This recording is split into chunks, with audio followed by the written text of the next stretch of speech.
शुभारंभ करेंगे।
When we honor our flag, we honor what we stand for as a nation. राष्ट्रीय ध्वज को सम्मान अर्पित करने के पश्चात अब माननीय मुख्य अतिथि महोदय राष्ट्रीय एकता के प्रेरक सरदार वल्लभ भाई पटेल के समक्ष श्रद्धा सुमन अर्पित करने के लिए प्रस्तुत। लोह पुरुष की ऐसी छवि थी, लोह पुरुष की ऐसी छवि थी, ना देखी ना सोची कभी थी। आवाज में सिंह सी दहाड़ थी, हृदय में कोमलता की पुकार थी। एकता का स्वरूप जो इसने रचा, देश का मानचित्र पल भर में बदला।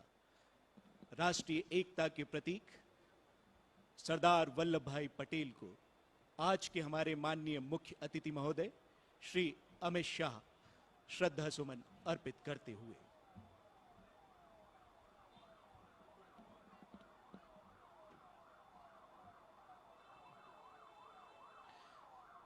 कृतज्ञ राष्ट्र सरदार वल्लभ भाई पटेल के चरणों में अपनी कृतज्ञता अर्पित करता हुआ माननीय मुख्य अतिथि महोदय के माध्यम से हम सभी हमारी राष्ट्रीय एकता के प्रेरक को शत शत नमन करते हैं, प्रणाम करते हैं।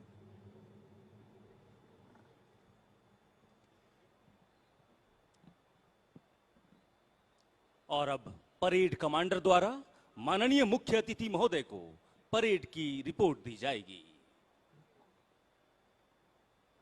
धरा हिला गगन सजा, नदी बहा पवन चला, विजय तेरी ज्योति सी जल जला। भुजा भुजा फड़क फड़क, रक्त में धड़क धड़क, धनुष उठा प्रहार कर, तू सबसे पहला वार कर। अग्नि सी धधक धधक, हिरन सी सजग सजग, सिंह सी दहाड़ कर, शंख सी पुकार कर। रुके न तू, छके न तू, झुके न तू, थमे न तू, सदा चले थके न तू, रुके न तू, थके न तू।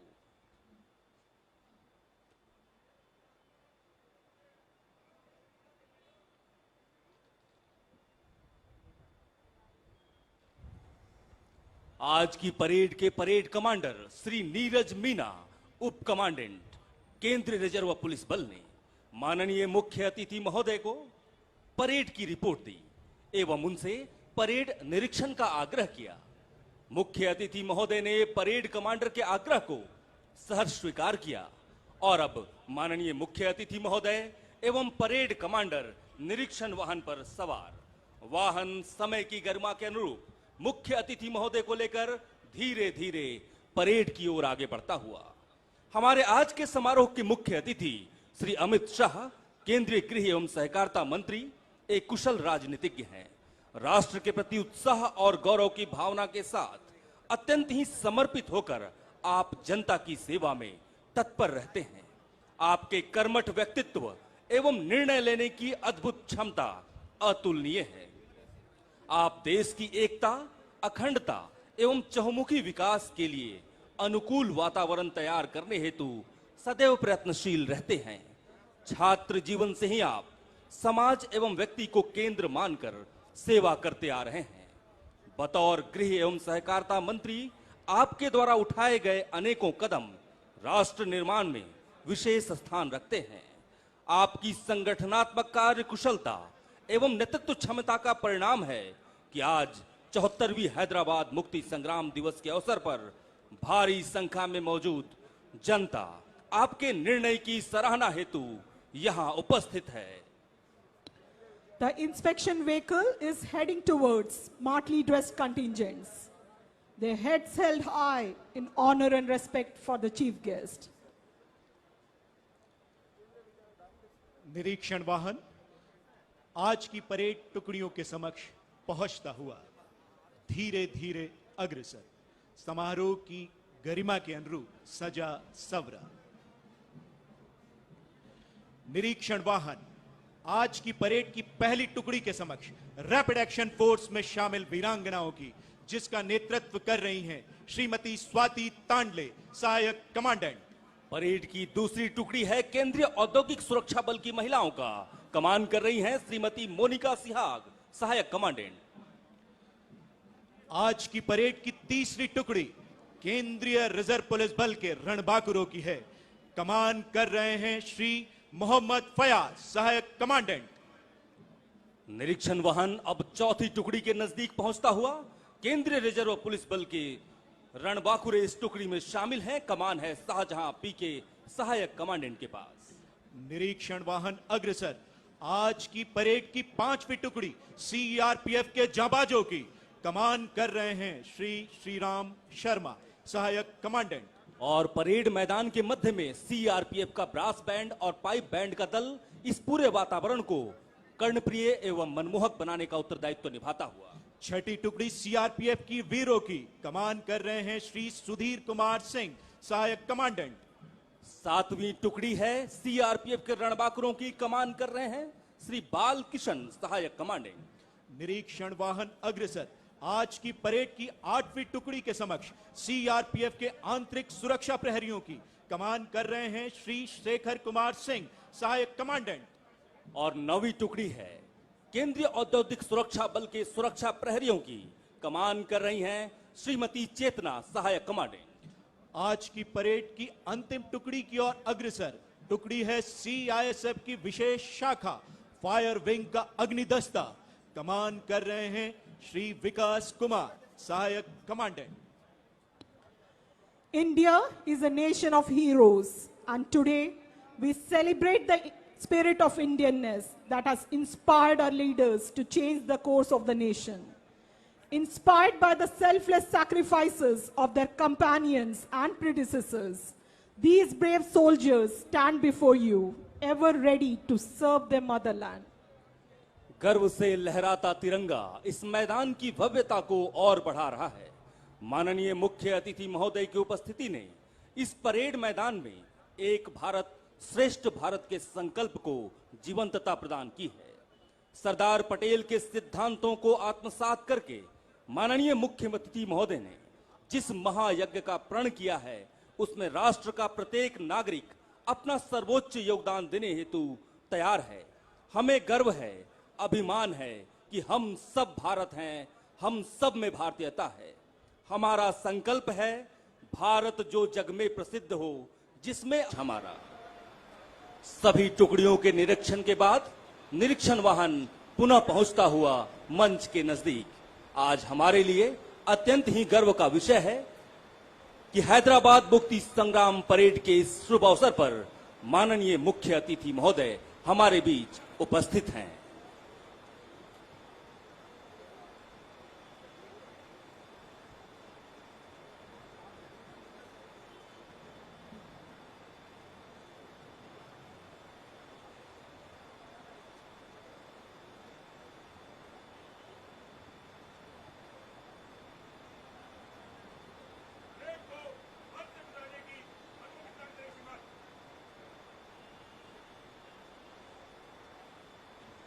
परेड कमांडर द्वारा मुख्य अतिथि महोदय से मार्च पास्ट की अनुमति ली गई। परेड कमांडर की जोशपूर्ण पश्चात से उठी गूंज मानो हम सभी से ये कहती है कि हास्य रुदन में तूफानों में हास्य रुदन में तूफानों में, अमर संख्य बलिदानों में, उन्नत मस्तक चौड़ा सीना, पीड़ाओं में पलना होगा, कदम मिलाकर चलना होगा, कदम मिलाकर चलना होगा। परेड कमांडर अपने निर्धारित स्थान की ओर अग्रसर।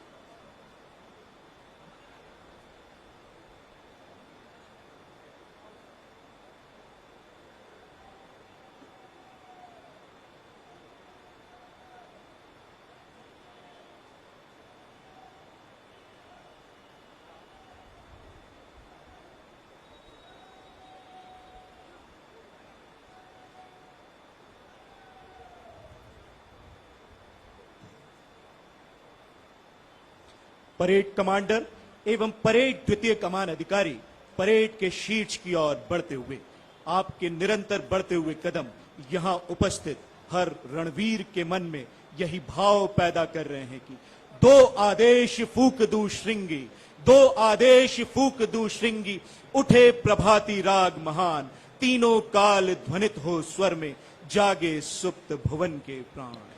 गत विभूति भावी की आशा, ले युग धर्म पुकार उठे, सिन्हों की गन अंध गुहा में, जागृति की उनकार उठे।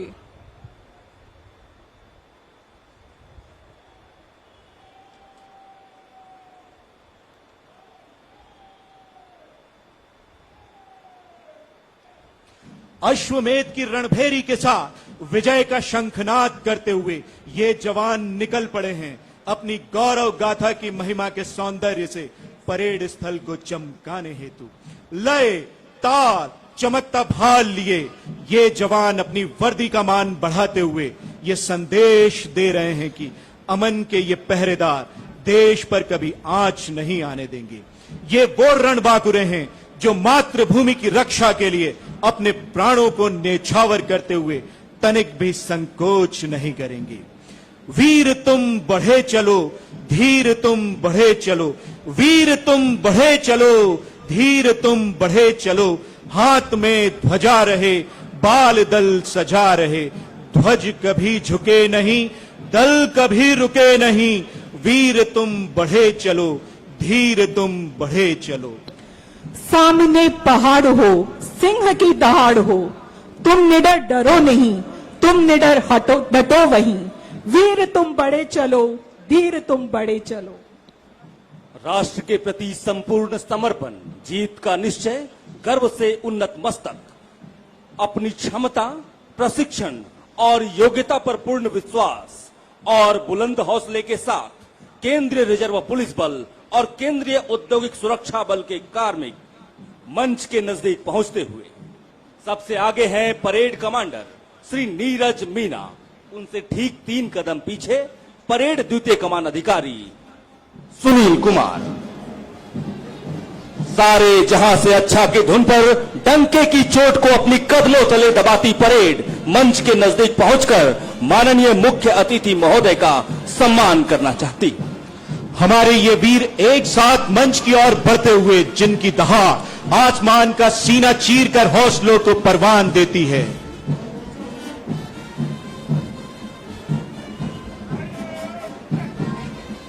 बड़े ही जोश के साथ अभिवादन किया परेड कमांडर परेड 2IC और पहली टुकड़ी के कमांडर स्वाति तांडले सहायक कमांडेंट ने। ये सीआरपीएफ की महिलाएं हैं।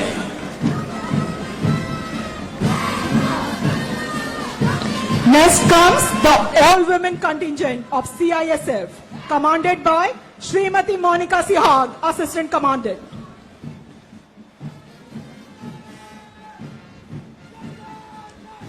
कंधे से कंधा मिलाकर कर्म गौरव से सीना ताने मंच के समक्ष सलामी प्रस्तुत करता तीसरा दस्ता सीआरपीएफ के रणबांकुरों का कमान कर रहे हैं श्री मोहम्मद फयाज, सहायक कमांडेंट।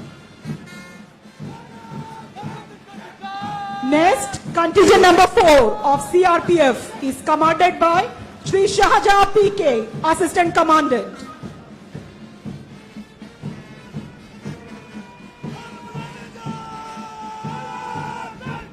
मस्तक पर शौर्य की आभा लिए जोशीली कदम से आगे बढ़ती हुई 5वीं टुकड़ी सीआरपीएफ के जंबाजों की कमान कर रहे हैं श्री श्रीराम मीना, सहायक कमांडेंट।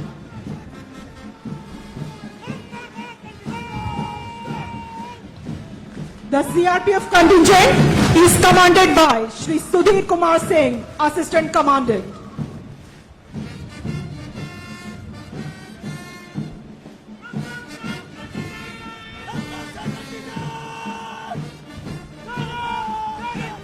कंधे से कंधा मिलाकर जोशपूर्ण कदमों के साथ मन से गुजरता आज की परेड का 7वां दस्ता कमान है श्री बाल किशन सहायक कमांडेंट के पास।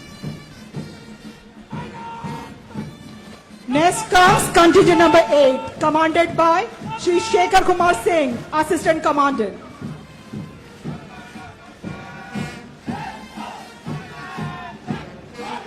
सुरक्षा एवं संरक्षण के सजीव प्रतिरूप आंखों में शोभन चमक लिए मंच के समक्ष सलामी प्रस्तुत करता सीआईएसएफ के सुरक्षा प्रहरियों का दस्ता कमान है श्रीमती सेना के पास। अग्निशमन में दक्ष जोशीली कदम ताल करता मन से गुजरता सीआईएसएफ की विशेष शाखा फायर विंग का अग्निशमन दस्ता कमान कर रहे हैं श्री विकास कुमार साहिब कमांडेंट। और अब आ गई विश्व की सर्वोत्तम जंगल वारफेयर में दक्ष सुरक्षा बटालियन कोबरा के कमांडोज वीर पराक्रमी जयी के साथ जंगल के विजेता हम घातक प्रहार करते हम। कमान है श्री विकास कुमार साहब संकेत के पास। और ये एनसीसी की टुकड़ियां हैदराबाद डायरेक्टरेट की, ये गर्ल्स है एनसीसी की जो मुख्य अतिथि महोदय का अभिवादन करते हुए मंच के सामने से निकल रही है। इनकी कमान है बी कल्याणी जूनियर अंडर अफसर के पास।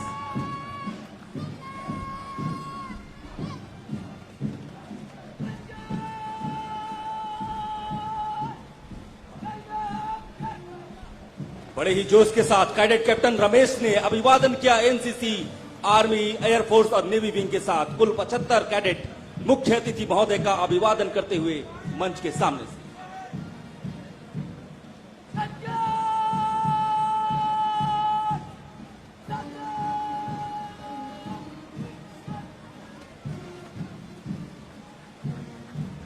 और एनसीसी बॉयज, जूनियर बॉयज मुख्य अतिथि महोदय का अभिवादन करने हेतु मंच के नजदीक पहुंचते होते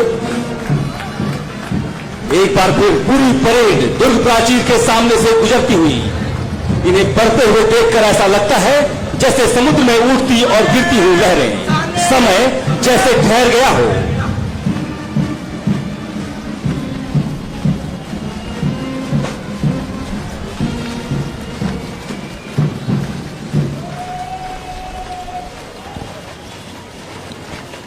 बहुत ही शानदार परेड, बेहतरीन मार्च पास्ट।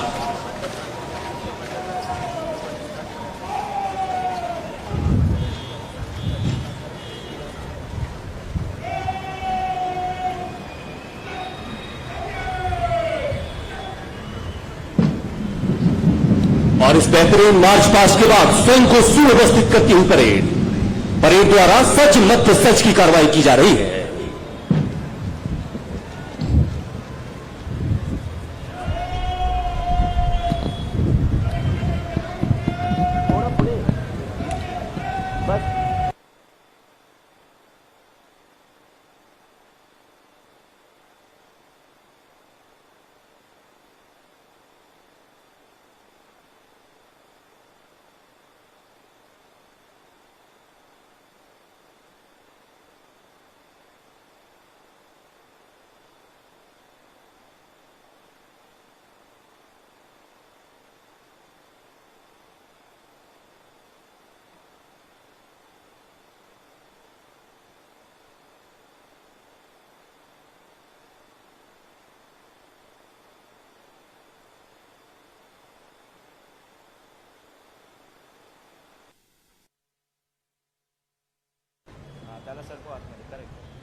తెలంగాణ సాంస్కృతిక వైభవానికి ప్రతీకగా ఇప్పుడు కళాకారులు ముందుకు రానున్నారు. గౌరవనీయులు కార్యక్రమ ముఖ్య అతిథి హోంశాఖ మంత్రులు శ్రీ అమిత్ షా గారికి స్వాగతం పలుకుతూ సంగీతం ఆది ప్రణవనాదం, అందులో పురుడు పోసుకున్న నాదస్వరం, డోలు వాద్యాలతో కూడిన మంగళ వాయిద్యం దక్షిణాదిన ఏ ఇంట శుభకార్యం జరిగినా మొదటగా వినిపించే కళ. నాదస్వరం కృతులకు పలికే వాటికి అనుకూలంగా డోలు లయ వాద్యాన్ని అందిస్తూ కళాకారులు ముందుకు వస్తూ ఉన్నారు. తెలుగునాట ఎందరో నాదస్వర విద్వాంసులుగా ఖ్యాతి గడించారు. వారిలో నాదబ్రహ్మ షేక్ చిన్ మస్తాన్, షేక్ చిన్ మౌలానా వంటి ప్రముఖులు ఎందరో ఉన్నారు. ఈ కళకు గొప్ప గుర్తింపు ఏమిటంటే 2022లో భారత ప్రభుత్వం భద్రాచలం శ్రీ రామచంద్ర స్వామి ఆలయంలో నాదస్వర కళాకారుడైన షేక్ హసన్ కు పద్మశ్రీ పురస్కారంతో సత్కరించి నాదస్వర కళకు గౌరవాన్ని తెచ్చిపెట్టింది. मंगल वाद्यम या नादस्वरम के साथ देवी सज्जनों, दक्षिण भारत में शुभ अवसरों पर नादस्वरम की बहुत ही लोकप्रिय परंपरा है। शादी विवाह हो या मंदिरों में किए जाने वाले शुभ कार्य, ऐसे अवसरों पर नादस्वरम वादन की विशेष परंपरा है। और ये मंगल अवसर है जब नादस्वरम के कलाकारों का यह दल मुख्य मंच के सामने से होता हुआ माननीय मुख्य अतिथि महोदय के समक्ष अपनी प्रस्तुति देता हुआ आगे बढ़ रहा है। हमारी ये परंपराएं और आज हैदराबाद मुक्ति दिवस का ये समारोह हम सब के लिए एक शुभ अवसर है और मंगल अवसर है, और इस मंगल अवसर को आप सबको हार्दिक शुभकामनाएं।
అటువంటి బతుకమ్మ సంబరాలుని మనం వీక్షిస్తూ ఉన్నాము.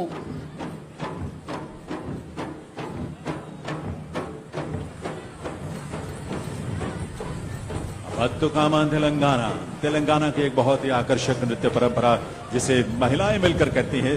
वर्षा ऋतु के समापन और शरद ऋतु के आगमन से पहले तेलंगाना में बातुकम्मा फेस्टिवल का आयोजन किया जाता है और इस अवसर पर विशेष रूप से ये नृत्य किया जाता है। देवियों सज्जनों,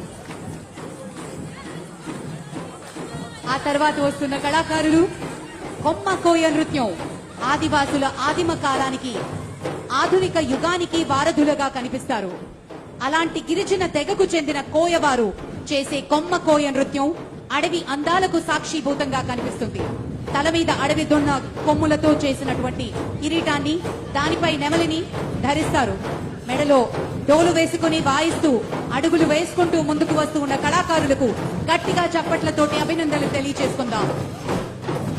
कोया डांस तेलंगाना का हमारा जनजातीय नृत्य सींग से बनी पगड़ी और उस पर मोर पंख की छटाई से बहुत ही आकर्षक बना देती है। कोया जनजाति के लोग खम्मम जिले के दुर्गम जंगलों और पहाड़ियों में रहते हैं और अपनी परंपराओं का अनुपालन इस रूप में करते हैं। खुशी और उल्लास का यह अवसर है। आज हैदराबाद मुक्ति संग्राम का ये शुभ अवसर, और इस अवसर पर अपनी प्रस्तुति मुख्य अतिथि महोदय के समक्ष उन्होंने रखा है।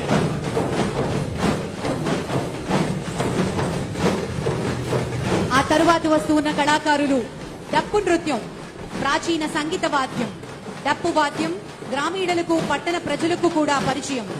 ఈ డప్పు దరువులతో అడుగడుగునా వేసుకుంటూ అతయ్య అందంగా ముందుకు వస్తూ ఉన్న కళాకారుల్ని మనం చూస్తూ ఉన్నాము. డప్పు జానపద సంస్కృతికి మన ప్రతీకగా నిలుస్తూ ఉంది. లయబద్ధంగా సాగే డప్పు వాద్యం పామరుల నుండి పండితుల వరకు ఆకర్షిస్తుంది.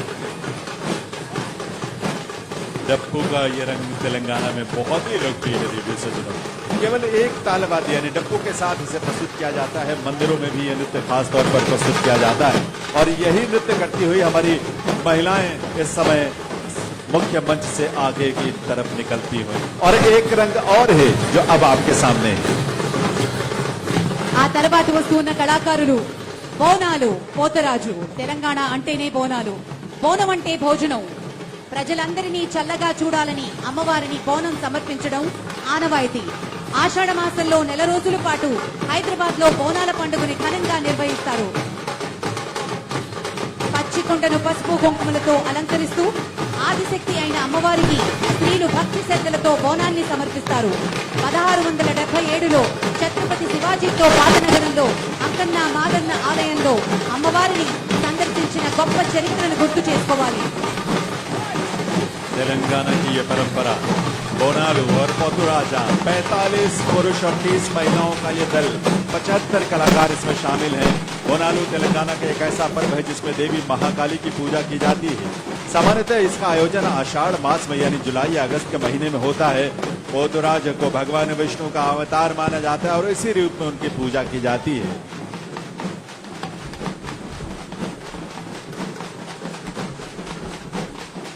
అడుగడుగున ముందుకు వేసుకుంటూ వస్తున్న కళాకారులు డప్పు నృత్యం కళాకారులు.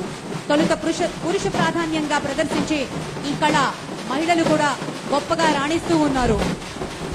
పట్టణ ప్రజలకు గ్రామీణులకు సుపరిచితమైనటువంటి డప్పు నృత్య కళాకారులకు గట్టిగా కరతాళ ధ్వనులతోటి అభినందనలు తెలియజేసుకుందాం. तेलंगाना के सबसे लोकप्रिय और जोशीले नृत्यों में से एक तेलंगाना के लोक और ग्रामीण जीवन में डप्पू का बहुत विशेष स्थान है। इस समय 75 ऐसे कलाकारों का दल तेलंगाना के डप्पू की प्रस्तुति सलामी मंच के सामने देता हूँ।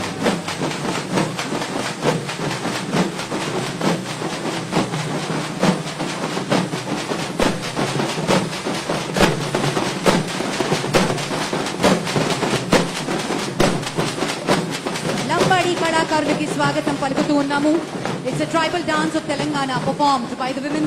The artists wearing colorful costumes. The Lambadi or the Banjaras are known in Telangana, are one of the Lambadi from the documenting their ancient history. It's believed that they are an Indo-Aryan race.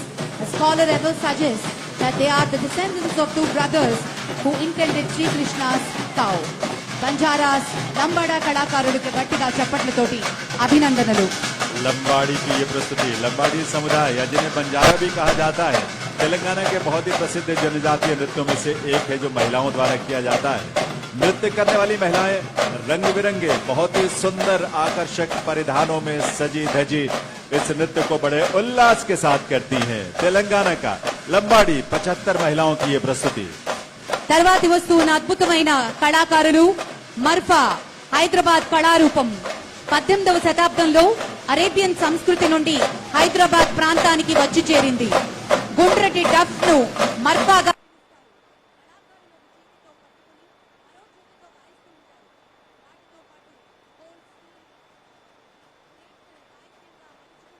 లయబద్ధంగా వాయించడం మర్ఫా ప్రత్యేకత. ఈ కళ సూఫీ సాంప్రదాయంలో ఇముడ్చుకుని తన అస్తిత్వాన్ని చాటుకుంటుంది.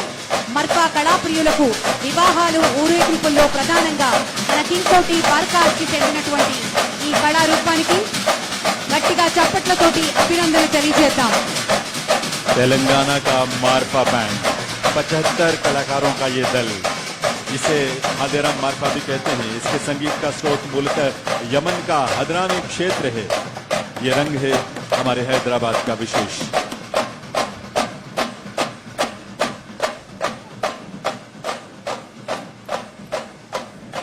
తర్వాతి వస్తున్న కళాకారులు కోలాటం నృత్య కళాకారులు. జానపద నృత్యం చేస్తూ చెక్క కర్రలతో చేసేటటువంటి ఈ సాంస్కృతిక వైభవం మన ప్రాచీనమైనది, తెలంగాణకి సొంతం. అలాగే దేవాలయాల్లో పండుగలప్పుడు ఉత్సవాల్లో ప్రత్యేకంగా మహిళలు చేసే కోలాటం నృత్యం. कोलाटम तेलंगाना की 75 महिलाओं का दल प्रस्तुति देता हुआ मुख्य मंच से आगे की तरफ बढ़ा है। तेलंगाना में महिलाओं द्वारा शुभ अवसरों या मंदिरों में किए जाने वाला एक बहुत ही लोकप्रिय नृत्य है जिसकी प्रस्तुति यहाँ हम देख रहे हैं।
ప్రత్యేకమైనటువంటి కమ్యూనిటీ తెలంగాణకి సొంతం. శైవ సాంప్రదాయంలో దేవాలయాల్లో సాంప్రదాయంగా చేసేటటువంటి ఈ నృత్యానికి ప్రతీక డోలు మరియు ఒగ్గు డోలు కళాకారులు ప్రముఖంగా అందరికీ సుపరిచితం. పండుగలప్పుడు ఉత్సవాల్లో పాల్గొండే ఈ కళాకారులకి గట్టిగా చప్పట్లతోటి అభినందనలు తెలియజేసుకుందాం. आजादी के अमृत महोत्सव के काल में 75 पुरुष कलाकारों का ओगू डोला की प्रस्तुति तेलंगाना का एक और रंग है. कुरुमा समुदाय तेलंगाना का जिसका बहुत आकर्षक लोक नृत्य है ओगू डोलू. ओगू अर्थात एक विशेष तरह का तालवाद्य और इस ओगू के साथ किया जाने वाला नृत्य है ओगू डोलू. తరువాతి వస్తున్న కళాకారులు గుస్సాడి నృత్యం. ఈ నృత్యం ప్రాచీన గిరిజన సంస్కృతికి ప్రతీకగా ప్రతిరూపంగా నిలుస్తూ ఆదిలాబాద్ ప్రాంతానికి రాజ్గొండలు కొమ్లాలు గుస్సాడి నృత్యానికి ప్రదర్శిస్తూ ఉంటారు. వీరు దీపావళి పండుగని గొప్పగా జరుపుకుంటారు. గుస్సాడి బృందాలు దండారీలు అంటారు. వీరు గిరిజన సంగీత వాయిద్యాలను వాయిస్తూ ఒక్కొక్క గ్రామానికి అతిథులుగా సందర్శిస్తూ ఉంటారు. గుస్సాడి నృత్యంలో పాల్గొనే కళాకారుల వేషధారణ ప్రత్యేకంగా నిలుస్తుంది. మెడలో రుద్రాక్షమాలలు, నడుముకు గజ్జలు, ముఖానికి విభూతి, తెల్లటి చారలు ఆదిమ జాతిని తలపిస్తూ ఉంటుంది. భుజాన జంతు చర్మం, చేతిలో మంత్రదండంకి పిలిచే కర్రను ధరిస్తూ నృత్యం చేస్తూ వస్తున్న ఈ కళాకారులకి స్వాగతం సుస్వాగతం. तेलंगाना के आदिलाबाद जिले में रहने वाली जनजातीय समुदाय गोंडूलू का नृत्य गुसाडी जो इस समय मुख्य मंच के समक्ष प्रस्तुत हो किया जा रहा है. आमतौर पर यह नृत्य शुभ अवसरों पर किया जाता है, लेकिन दिवाली के अवसर पर बहुत खास रंग होता है इस नृत्य का, जिसका नाम है गुसाडी. తరువాతి వస్తున్న కళాకారులు Dollu Kunitha drum dancers from Karnataka. The Dol Kunita is a popular folk dance from Karnataka, also known as the drum dance of Karnataka. The word Dolu means a traditional drum instrument. The word Kunita means dancing collectively. The dance performed all over the state during major festivals and celebrations. Dol Kunita is performed by a group of drummers. Please put your hands together, ladies and gentlemen. डोलू कुनीता कर्नाटका का ये रंग है आपके सामने. कर्नाटक में बहुत ही लोकप्रिय नृत्य. कन्नड़ा में डोलू का अर्थ है ड्रम और कुनीता का मतलब है नृत्य. वही रंग है आपके सामने. 75 पुरुष कलाकार और साथ में महिलाएं भी 25. डोलू कुनीता की ये प्रस्तुति कर्नाटका से.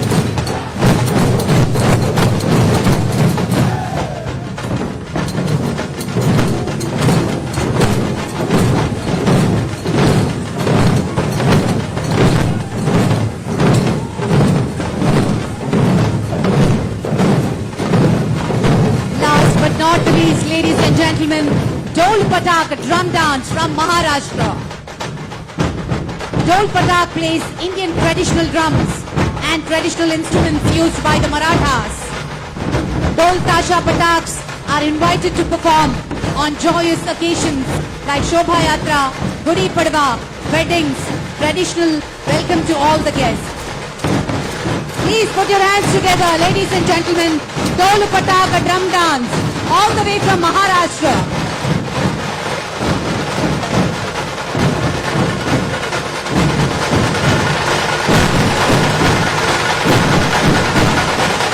महाराष्ट्र का ढोल पथक.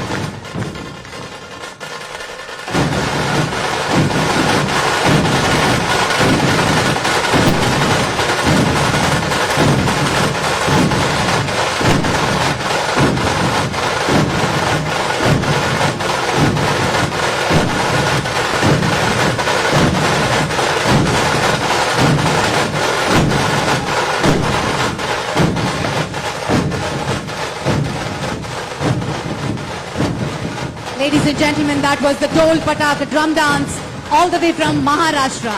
Please give them a huge round of applause. Thank you so much. Azadi కా అమృత్ మహోత్సవ్ లో భాగంగా హైదరాబాద్ లిబరేషన్ డే ని అంగరంగ వైభవంగా పరేడ్ గ్రౌండ్స్ లో జరుపుకుంటూ ఉన్న శుభతరుణం. గౌరవనీయులు కార్యక్రమ ముఖ్య అతిథి హోంశాఖ మంత్రులు శ్రీ అమిత్ షా గారికి స్వాగతం సుస్వాగతం. महाराष्ट्र के ढोल पथक की यह प्रस्तुति महाराष्ट्र में शुभ अवसर पर जिसे किया जाता है। ढोल पथक का यह दल महाराष्ट्र के नागपुर से आया है, जिसने अभी हाल ही में दिल्ली में सेंट्रल विस्टा के उद्घाटन अवसर पर माननीय प्रधानमंत्री महोदय के समक्ष भी अपनी प्रस्तुति दी थी। देवी सज्जनों, हमारे सांस्कृतिक दलों के आर्टिस्टिक परेड की कोरियोग्राफी की थी मुंबई के जाने माने कोरियोग्राफर देवेंद्र शेलार ने संस्कृति मंत्रालय भारत सरकार के लिए। और अब यह अवसर है हमारे शौर्य से और संस्कृति के रंगों के बाद हम इस अवसर पर मैं निवेदन करूंगा, हम सब के बीच ये गरिमा का और गौरव का क्षण है जब माननीय गृह और सहकारिता मंत्री भारत सरकार श्री अमित शाह जी का शुभागमन हुआ है। मैं निवेदन करूंगा श्री जी किशन रेड्डी जी, संस्कृति पर्यटन और डोनर मंत्री भारत सरकार, वे आप सबकी एक बार करतल ध्वनि के साथ देवी सज्जनों ये इस अवसर को, जबकि हैदराबाद मुक्ति संग्राम का ये ऐतिहासिक क्षण और अवसर आजादी के अमृत महोत्सव काल में हम मना रहे हैं, सबसे पहले माननीय श्री अमित शाह जी का वे स्वागत करेंगे, उन्हें यहां पर उनका अभिनंदन करेंगे, उन्हें भेंट करेंगे मेमेंटो और शॉल भेंट करके और साथ ही एक प्लांटर भेंट करके उनका स्वागत। देवियों सज्जनों, सबसे पहले ये सौभाग्य का क्षण है जब हम आजादी के अमृत महोत्सव काल में, और जबकि अमृत काल का शुभारंभ हो चुका है, उस काल में यह आयोजन हो रहा है, ऐतिहासिक क्षण है। और इस अवसर पर केंद्रीय संस्कृति पर्यटन और डोनर विभाग के मंत्री भारत सरकार, करतल ध्वनि आप सबकी तरफ से होनी चाहिए, तालियां आप सबकी तरफ से बजनी चाहिए इस अवसर पर, इस सौभाग्य के क्षण में। बहुत बहुत अभिनंदन है, बहुत बहुत स्वागत है, वंदन है, नमन है ऐसी विभूति को माननीय श्री अमित शाह जी को उनकी गरिमामय उपस्थिति के लिए। और मैं पुनः निवेदन करूंगा श्री जी किशन रेड्डी जी से कि हम सबके बीच पधारे श्री एकनाथ शिंदे जी, माननीय मुख्यमंत्री महाराष्ट्र, जिनकी गरिमामय उपस्थिति इस कार्यक्रम में हुए, उनके स्वागत के लिए भी उन्हें शॉल भेंट करके आपकी करतल ध्वनि के साथ देवियों सज्जनों आप सबसे निवेदन करूंगा कि आपकी तालियों के साथ ये स्वागत हो, ये अभिनंदन हो ऐसी विभूतियों का जो हम सब के लिए गौरव का क्षण है, सौभाग्य का क्षण है। और एकनाथ शिंदे जी का बहुत बहुत स्वागत अभिनंदन है। मैं इस अवसर पर अब मैं निवेदन करूंगा उमा नंदूरी जी, हमारी संयुक्त सचिव, वे माननीय श्री जी किशन रेड्डी जी, माननीय संस्कृति पर्यटन और डोनर मंत्री भारत सरकार, जिनके मार्गदर्शन में, जिनके नेतृत्व में ये सारा आयोजन हो रहा है, करतल ध्वनि के साथ आइए उनका भी हम स्वागत अभिनंदन करें। और इस अवसर पर श्री बी श्री रामोली जी, परिवहन और अनुसूचित जनजाति कल्याण मंत्री, कर्नाटका सरकार, उनकी उपस्थिति है, उनका स्वागत माननीय जी किशन रेड्डी जी अपने कर कमलों से कर रहे हैं। उमा जी से मैं निवेदन करूंगा कि वे आदरणीय श्री जी किशन रेड्डी जी का स्वागत करें, माननीय संस्कृति पर्यटन और डोनर विभाग के मंत्री। करतल ध्वनि आप सबकी तरफ से देवियों सज्जनों स्वागत अभिनंदन माननीय जी किशन रेड्डी जी का इस अवसर पर और उनके नेतृत्व के लिए। और मैं उमा जी से पुनः निवेदन करूंगा कि वे माननीय गृह सचिव भारत सरकार श्री अजय कुमार भल्ला जी की गरिमामय उपस्थिति है इस अवसर पर, उनका भी इस अवसर पर स्वागत करें। उमा नंदूरी जी, हमारी संयुक्त सचिव संस्कृति मंत्रालय भारत सरकार, और अन्य सभी अतिथियों का जो यहाँ पर तेलंगाना के और हैदराबाद के इस पावन धरा पर उपस्थित इन सभी अतिथियों का हम वंदन करते हैं, अभिनंदन करते हैं। और इस अवसर पर उन सबको हम नमन करते हैं जिनकी गरिमामय उपस्थिति से आज का ये कार्यक्रम इस गरिमा के रूप में आपके समक्ष आगे बढ़ रहा है। और अब मैं निवेदन करूंगा श्री जी किशन रेड्डी जी, माननीय संस्कृति पर्यटन और उत्तर पूर्व क्षेत्र विभाग मंत्री भारत सरकार, कि वे माननीय श्री अमित शाह जी का आप सभी का स्वागत करने के लिए पधारें। श्री जी किशन रेड्डी जी। అందరూ భారత్ మాతా की జై। ఈనాటి కార్యక్రమానికి ముఖ్య అతిథులుగా వచ్చినటువంటి భారత హోంశాఖ మంత్రులు గౌరవనీయులు అభినవ సర్దార్ పటేల్ శ్రీ అమిత్ షా గారికి నేను యావత్ నిజాం పరిపాలనలో ఉన్నటువంటి తెలంగాణ, కర్ణాటక, మహారాష్ట్ర ప్రజానీకం నుంచి నేను హృదయపూర్వకంగా స్వాగతం పలుకుతా ఉన్నాను. అదేవిధంగా ఈనాటి కార్యక్రమానికి వచ్చినటువంటి గౌరవ పెద్దలు మహారాష్ట్ర ముఖ్యమంత్రి ఏక్నాథ్ షిండే గారికి తెలంగాణ ప్రజల తరఫున నేను హృదయపూర్వకంగా వారికి స్వాగతం పలుకుతా ఉన్నాను. అదేవిధంగా కర్ణాటక రాష్ట్రానికి సంబంధించినటువంటి గౌరవ మంత్రివర్యులు శ్రీ శ్రీరాములు గారు, ట్రాన్స్పోర్ట్ అండ్ ఎస్టీ వెల్ఫేర్, వారికి తెలంగాణ ప్రజల తరఫున నేను హృదయపూర్వకంగా స్వాగతం పలుకుతా ఉన్నాను. అదేవిధంగా వేదిక మీద ఉన్నటువంటి అజయ్ కుమార్ భల్లా గారు, హోం సెక్రటరీ, శ్రీ తపన్ డేకా గారు, director information, director intelligence bureau, అదేవిధంగా ఉమా నందూరి గారు, ఇక్కడ వచ్చినటువంటి గౌరవ పార్లమెంట్ సభ్యులు, గౌరవ శాసన సభ్యులు, గౌరవ మాజీ మంత్రివర్యులు, గౌరవ మాజీ అధికారులు, అదేవిధంగా స్వతంత్ర సమరయోధుల కుటుంబాల సభ్యులు, అదేవిధంగా ఇక్కడ వచ్చినటువంటి భారత ప్రభుత్వ అధికారులు, రాష్ట్ర ప్రభుత్వ అధికారులు, అనేక మంది పద్మశ్రీ అవార్డు గ్రహీతలు, అదేవిధంగా కవులు, కళాకారులు, పోలీస్ అధికారులు, పారామిలిటరీ అధికారులు అందరికీ కూడా నేను హృదయపూర్వకంగా స్వాగతం పలుకుతా ఉన్నాను. అనేక విద్యా సంస్థల నుంచి విద్యార్థులు వచ్చారు, అనేక సంస్థల నుంచి కవులు, కళాకారులు వచ్చారు. వాళ్ళందరికీ కూడా స్వాగతం పలుకుతా ఉన్నాను.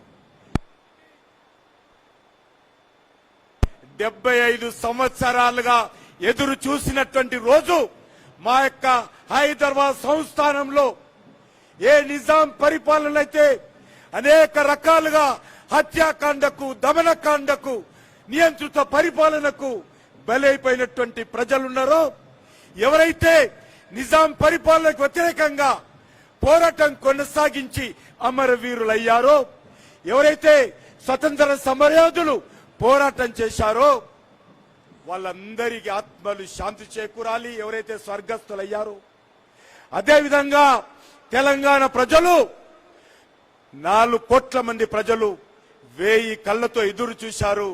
4 కోట్ల అంటే 8 కోట్ల కళ్ళతో ఈ రోజు కోసం ఎదురు చూశారు. మీకందరికీ తెలుసు, 1948 సెప్టెంబర్ 17 సర్దార్ వల్లభాయ్ పటేల్ ఈ హైదరాబాద్ గడ్డ మీద, ఈ తెలంగాణ నేటి రాష్ట్ర రాజధానిలో మొట్టమొదటి త్రివర్ణ పతాకం ఇక్కడ ఎగరవేయడం జరిగింది.